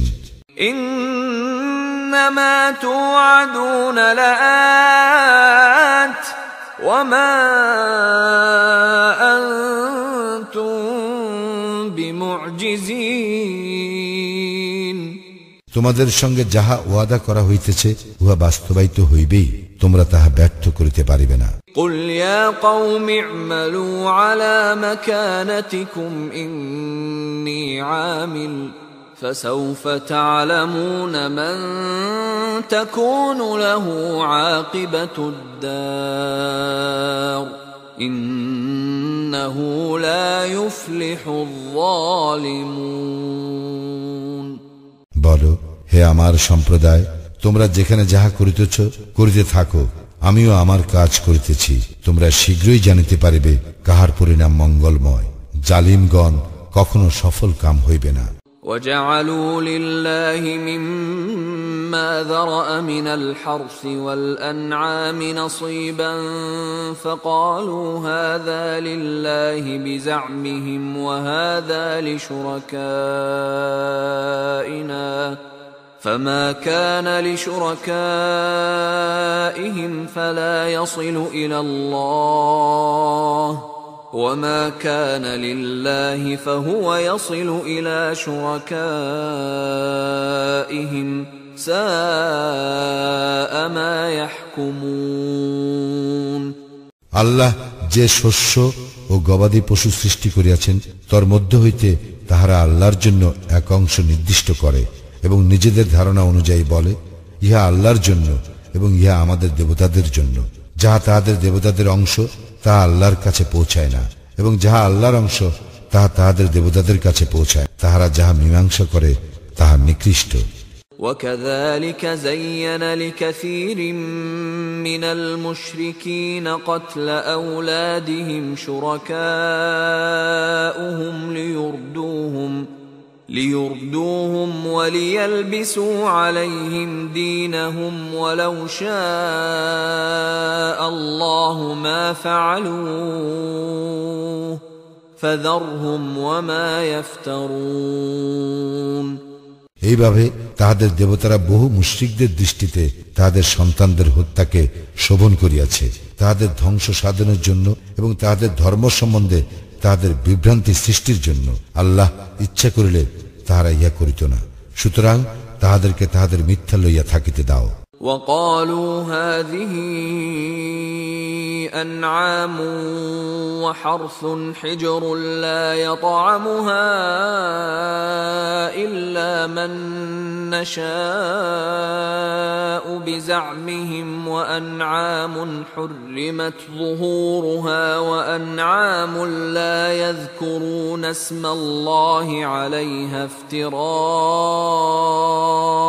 عليه سيجزيهم بما كانوا يفترون তাহারা তাহাদের ধারণা অনুসারে বলে এইসব গবাদি পশু ও শস্য ক্ষেত্র নিষিদ্ধ, আমরা যাহাকে ইচ্ছা করি সে ব্যতীত কেহ এইসব আহার করিতে পারিবে না। এবং কতক গবাদি পশুর পৃষ্ঠে আরোহণ নিষিদ্ধ করা হইয়াছে এবং কতক পশু জবাই করিবার সময় তাহারা আল্লাহর নাম নেয় না। ইহা সমস্তই তাহারা আল্লাহ সম্বন্ধে মিথ্যা রচনার উদ্দেশ্যে বলে। তাহাদের এই মিথ্যা রচনার প্রতিফল তিনি অবশ্যই তাহাদেরকে দিবেন। وقالوا ما في بطون هذه الأنعام خالصة لذكورنا ومحرم على أزواجنا وإن يكن ميتة فهم فيه شركاء سيجزيهم وصفهم إنه حكيم عليم তাহারা আরো বলে এইসব গবাদি পশুর গর্ভে যাহা আছে তাহা আমাদের পুরুষদের জন্য নির্দিষ্ট এবং ইহা আমাদের স্ত্রীদের জন্য অবৈধ, আর উহা যদি মৃত হয় তবে সকলেই ইহাতে অংশীদার।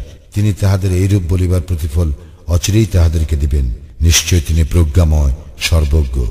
قد خسر الذين قتلوا أولادهم سفها بغير علم وحرموا ما رزقهم الله افتراء على الله قد ضلوا وما كانوا مهتدين যারা নির্বুদ্ধিতা দরুন এবং অজ্ঞানতা বশত নিজেদের সন্তানদের হত্যা করে এবং আল্লাহ প্রদত্ত জীবিকাকে আল্লাহ সম্বন্ধে মিথ্যা রচনা করিবার উদ্দেশ্যে নিষিদ্ধ গণ্য করে, তাহারা তো ক্ষতিগ্রস্ত হইয়াছে, তাহারা অবশ্যই বিপদগামী হইয়াছে এবং তাহারা সৎপথ প্রাপ্ত ছিল না। وهو الذي أنشأ جنات معروشات وغير معروشات والنخل والزرع مختلفا أكله والزيتون والرمان متشابها وغير متشابه كلوا من ثمره إذا أثمر وآتوا حقه يوم حصاده ولا تسرفوا إنه لا يحب المسرفين তিনি এই লতা ও বৃক্ষ উদ্যান সমূহ সৃষ্টি করিয়াছেন এবং খেজুর বৃক্ষ, বিভিন্ন স্বাদ বিশিষ্ট খাদ্যশস্য, জায়তুন ও দাড়িম্ব সৃষ্টি করিয়াছেন। এইগুলি একে অন্যের সদৃশ এবং বিসদৃশ। যখন উহা ফলবান হয় তখন উহার ফল আহার করিবে, আর ফসল তুলিবার দিনে উহার হক প্রদান করিবে এবং অপচয় করিবে না। নিশ্চয় তিনি অপচয়কারীদের পছন্দ করেন না। ومن الأنعام حمولة وفرشا كلوا مما رزقكم الله ولا تتبعوا خطوات الشيطان إنه لكم عدو مبين গবাদি পশুর মধ্যে কতক ভারবাহী ও কতক ক্ষুদ্রাকার পশু সৃষ্টি করিয়াছেন। আল্লাহ যাহা রিজিক রূপে তোমাদেরকে দিয়াছেন তাহা হইতে আহার করো এবং শয়তানের পদাঙ্ক অনুসরণ করিও না, সে তো তোমাদের প্রকাশ্য শত্রু। ثمانية أزواج من الضأن اثنين ومن المعز اثنين قل الذكرين حرم أم الأنثيين أما اشتملت عليه أرحام الأنثيين نبئوني بعلم إن كنتم صادقين নর ও মাদি 8টি, মেষের 2টি ও ছাগলের 2টি। বলো, নর 2টি কি তিনি নিষিদ্ধ করিয়াছেন, কিংবা মাদি 2টি অথবা মাদি 2টির গর্ভে যাহা আছে তাহা? তোমরা সত্যবাদী হইলে প্রমাণ সহ আমাকে অবহিত করো। ومن الإبل اثنين ومن البقر اثنين قل الذكرين حرم أم الأنثيين أما اشتملت عليه أرحام الأنثيين أم كنتم شهداء إذ وصاكم الله بهذا فمن أظلم ممن افترى على الله كذبا ليضل الناس بغير علم إن الله لا يهدي القوم الظالمين এবং উটের 2টি ও গরুর 2টি। বলো, নর 2টি কি তিনি নিষিদ্ধ করিয়াছেন, কিংবা মাদি 2টি অথবা মাদি 2টির গর্ভে যা আছে তাহা? এবং আল্লাহ যখন তোমাদেরকে এইসব নির্দেশ দান করেন তখন কি তোমরা উপস্থিত ছিলে? সুতরাং যে ব্যক্তি অজ্ঞানতাবশত মানুষকে বিভ্রান্ত করিবার জন্য আল্লাহ সম্বন্ধে মিথ্যা রচনা করে তাহার চেয়ে অধিক জালিম আর কে? আল্লাহ তো জালিম সম্প্রদায়কে সৎপথে পরিচালিত করেন না। قل لا أجد فيما أوحي إلي محرما على طاعم يطعمه إلا أن يكون ميتة أو دما مسفوحا أو لحم خنزير فإنه رجس أو فسقا أهل لغير الله به فمن اضطر غير باغ ولا عاد فإن ربك غفور رحيم বলো, আমার প্রতি যে ওহী হইয়াছে তাহাতে লোকে যাহা আহার করে তাহার মধ্যে আমি কিছুই হারাম পাই না, মৃত বহমান রক্ত ও শুকরের মাংস ব্যতীত, কেননা এগুলি অবশ্যই অপবিত্র অথবা যাহা অবৈধ আল্লাহ ছাড়া অন্যের নামে উৎসর্গের কারণে। তবে কেহ অবাধ্য না হইয়া এবং সীমা লঙ্ঘন না করিয়া নিরুপায় হইয়া উহা আহার করিলে তোমার প্রতিপালক তো ক্ষমাশীল, পরম দয়ালু। وعلى الذين هادوا حرمنا كل ذي ظفر ومن البقر والغنم حرمنا عليهم شحومهما إلا ما حملت ظهورهما أو الحوايا أو ما اختلط بعظم ذلك جزيناهم ببغيهم وإنا لصادقون আমি ইয়াহুদীদের জন্য নখরযুক্ত সমস্ত পশু হারাম করিয়াছিলাম এবং গরু ও ছাগলের চর্বিও তাহাদের জন্য হারাম করিয়াছিলাম। তবে এইগুলির পিঠের অথবা অন্ত্রের কিংবা অস্থি সংলগ্ন চর্বি ব্যতীত তাহাদের অবাধ্যতার দরুন তাহাদেরকে এই প্রতিফল দিয়াছিলাম। নিশ্চয়ই আমি সত্যবাদী।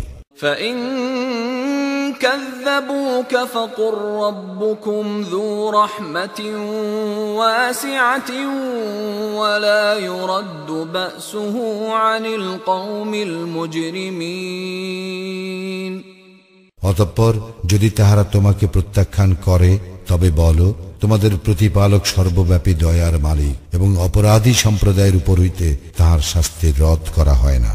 سيقول الذين أشركوا لو شاء الله ما أشركنا ولا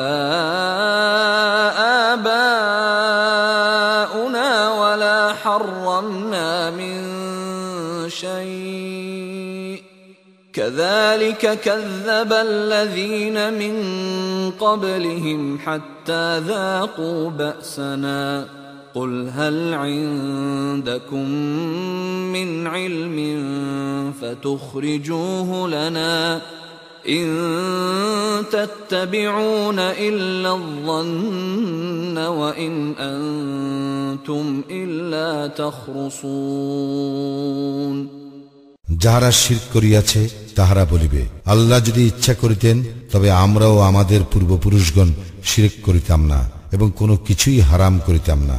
এইভাবে তাহাদের পূর্ববর্তীরাও প্রত্যাখ্যান করিয়াছিল, অবশেষে তাহারা আমার শাস্তি ভোগ করিয়াছিল। বলো, তোমাদের নিকট কোনো যুক্তি আছে কি? থাকিলে আমার নিকট তাহা পেশ করো।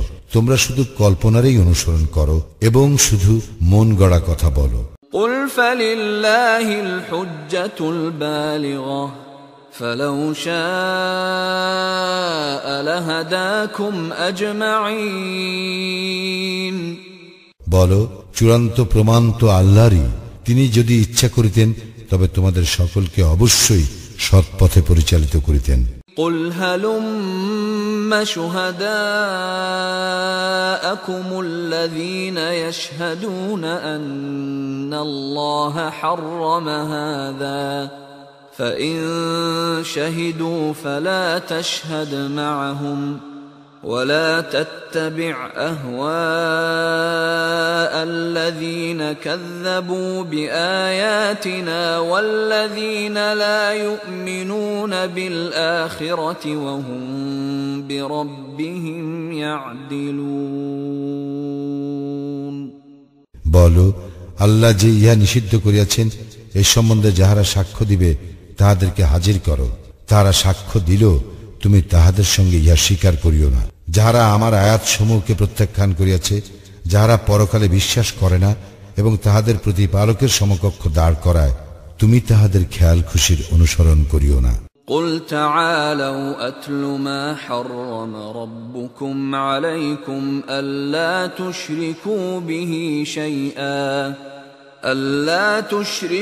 به شيئا وبالوالدين إحسانا ولا تقتلوا أولادكم من إملاق نحن نرزقكم وإياهم ولا تقربوا الفواحش ما ظهر منها وما بطن ولا تقتلوا النفس التي حرم الله إلا بالحق ذلكم وصاكم به لعلكم تعقلون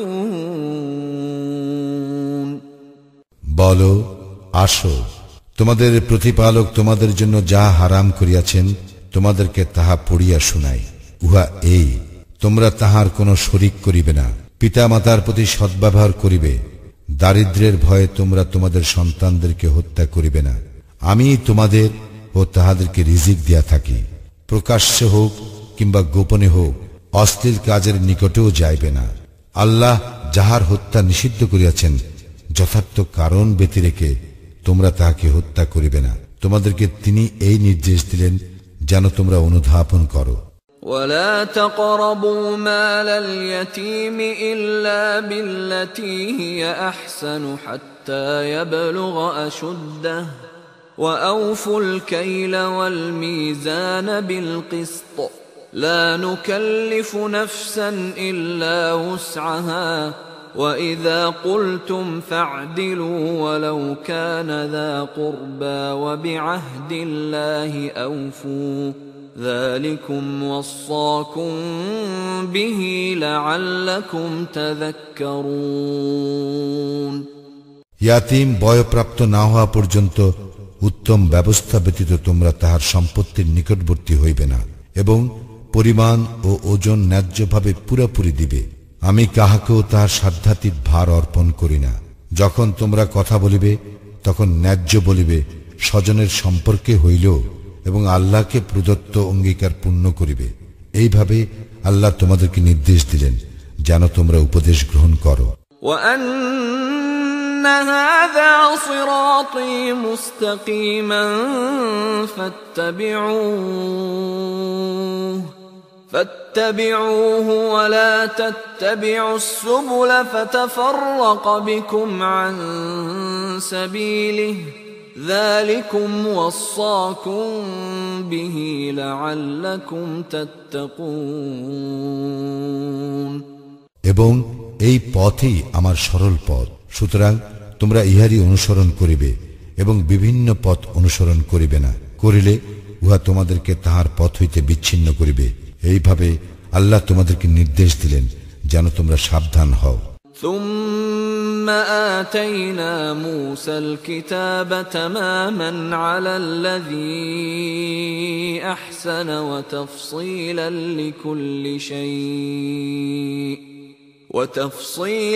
لكل شيء وهدى ورحمة لعلهم بلقاء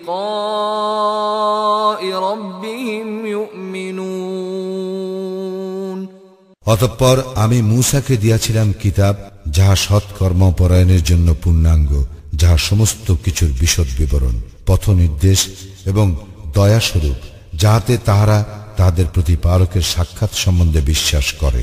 وهذا كتاب أنزلناه مبارك فاتبعوه واتقوا لعلكم ترحمون এই কিতাব আমি নাজিল করিয়াছি যাহা কল্যাণময়, সুতরাং উহার অনুসরণ করো এবং সাবধান হও, তাহা হইলে তোমাদের প্রতি দয়া প্রদর্শন করা হইবে।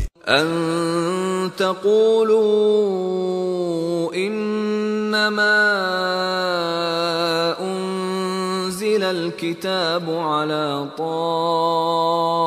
طائفتين من قبلنا وإن كنا عن دراستهم لغافلين পাছে তোমরা বলো, কিতাব তো শুধু আমাদের পূর্বে দুই সম্প্রদায়ের প্রতি অবতীর্ণ হইয়াছিল, আমরা তাদের পঠন পাঠন সম্বন্ধে তো গাফিল ছিলাম। أو تقولوا لو أنا أنزل علينا الكتاب لكنا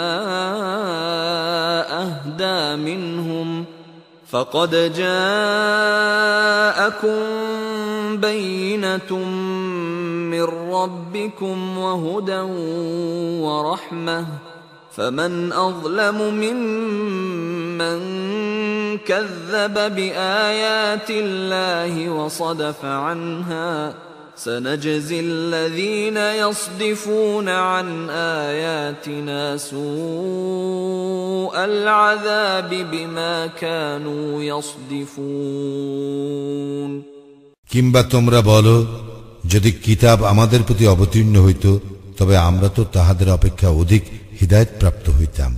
এখন তো তোমাদের নিকট তোমাদের প্রতিপালকের পক্ষ হইতে স্পষ্ট প্রমাণ, হিদায়াত ও রহমত আসিয়াছে। অতঃপর যে কেউ আল্লাহর নিদর্শনকে প্রত্যাখ্যান করিবে এবং উহা হইতে মুখ ফিরাইয়া নিবে, তাহার চেয়ে বড় জালিম আর কে? যারা আমার নিদর্শন সমূহ হইতে মুখ ফিরাইয়া নেয়, সত্য বিমুখিতার জন্য আমি তাহাদেরকে নিকৃষ্ট শাস্তি দিব। هل ينظرون إلا أن تأتيهم الملائكة أو يأتي ربك أو يأتي بعض آيات ربك يوم يأتي بعض آيات ربك لا ينفع نفسا إيمانها لم تكن آمنت من قبل أو كسبت في إيمانها خيرا قل انتظروا إنا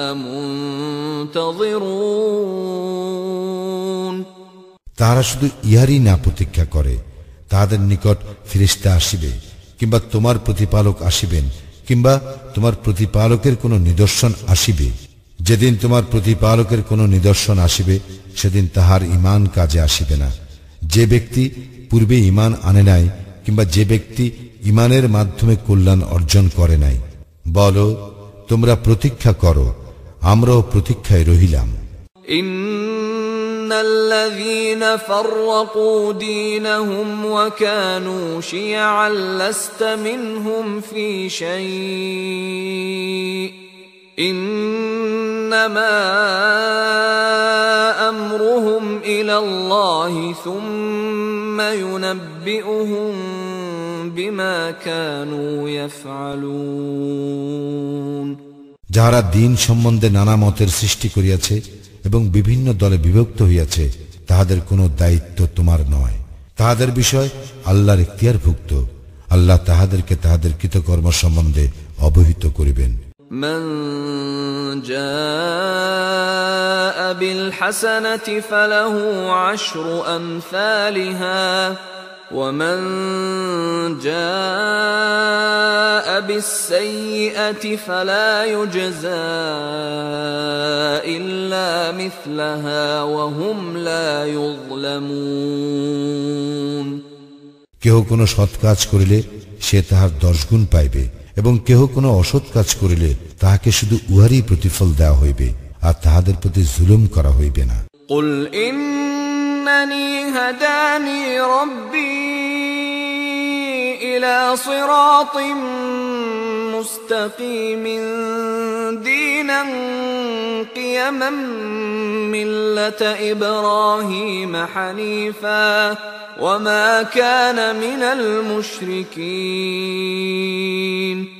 বলো, আমার প্রতিপালক তো আমাকে সৎপথে পরিচালিত করিয়াছেন, উহাই সুপ্রতিষ্ঠিত দিন। ইব্রাহিমের ধর্মাদর্শ, সে ছিল একনিষ্ঠ এবং সে মুশরিকদের অন্তর্ভুক্ত ছিল না। قل إن صلاتي ونسكي ومحياي ومماتي لله رب العالمين। বলো, আমার সালাত, আমার ইবাদত, আমার জীবন ও আমার মরণ জগৎ সমূহের প্রতিপালক আল্লাহরই উদ্দেশ্যে। لا شريك له وبذلك أمرت وأنا أول المسلمين। তাহার কোনো শরীক নাই এবং আমি ইহারই জন্য আদিষ্ট হইয়াছি এবং আমিই প্রথম মুসলিম। قل أغير الله أبغي ربا وهو رب كل شيء ولا تكسب كل نفس إلا عليها ولا تزر وازرة وزر أخرى ثم إلى ربكم مرجعكم فينبئكم بما كنتم فيه تختلفون। বলো, আমি কি আল্লাহকে ছাড়িয়া অন্য প্রতিপালককে খুঁজিব? অথচ তিনিই সবকিছুর প্রতিপালক। প্রত্যেকে স্বীয় কৃতকর্মের জন্য দায়ী এবং কেহ অন্য কাহারও ভার গ্রহণ করিবে না। অতঃপর তোমাদের প্রত্যাবর্তন তোমাদের প্রতিপালকের নিকটেই। তৎপর যে বিষয়ে তোমরা মতভেদ করিতে তাহা তিনি তোমাদেরকে অবহিত করিবেন। وهو الذي جعلكم خلائف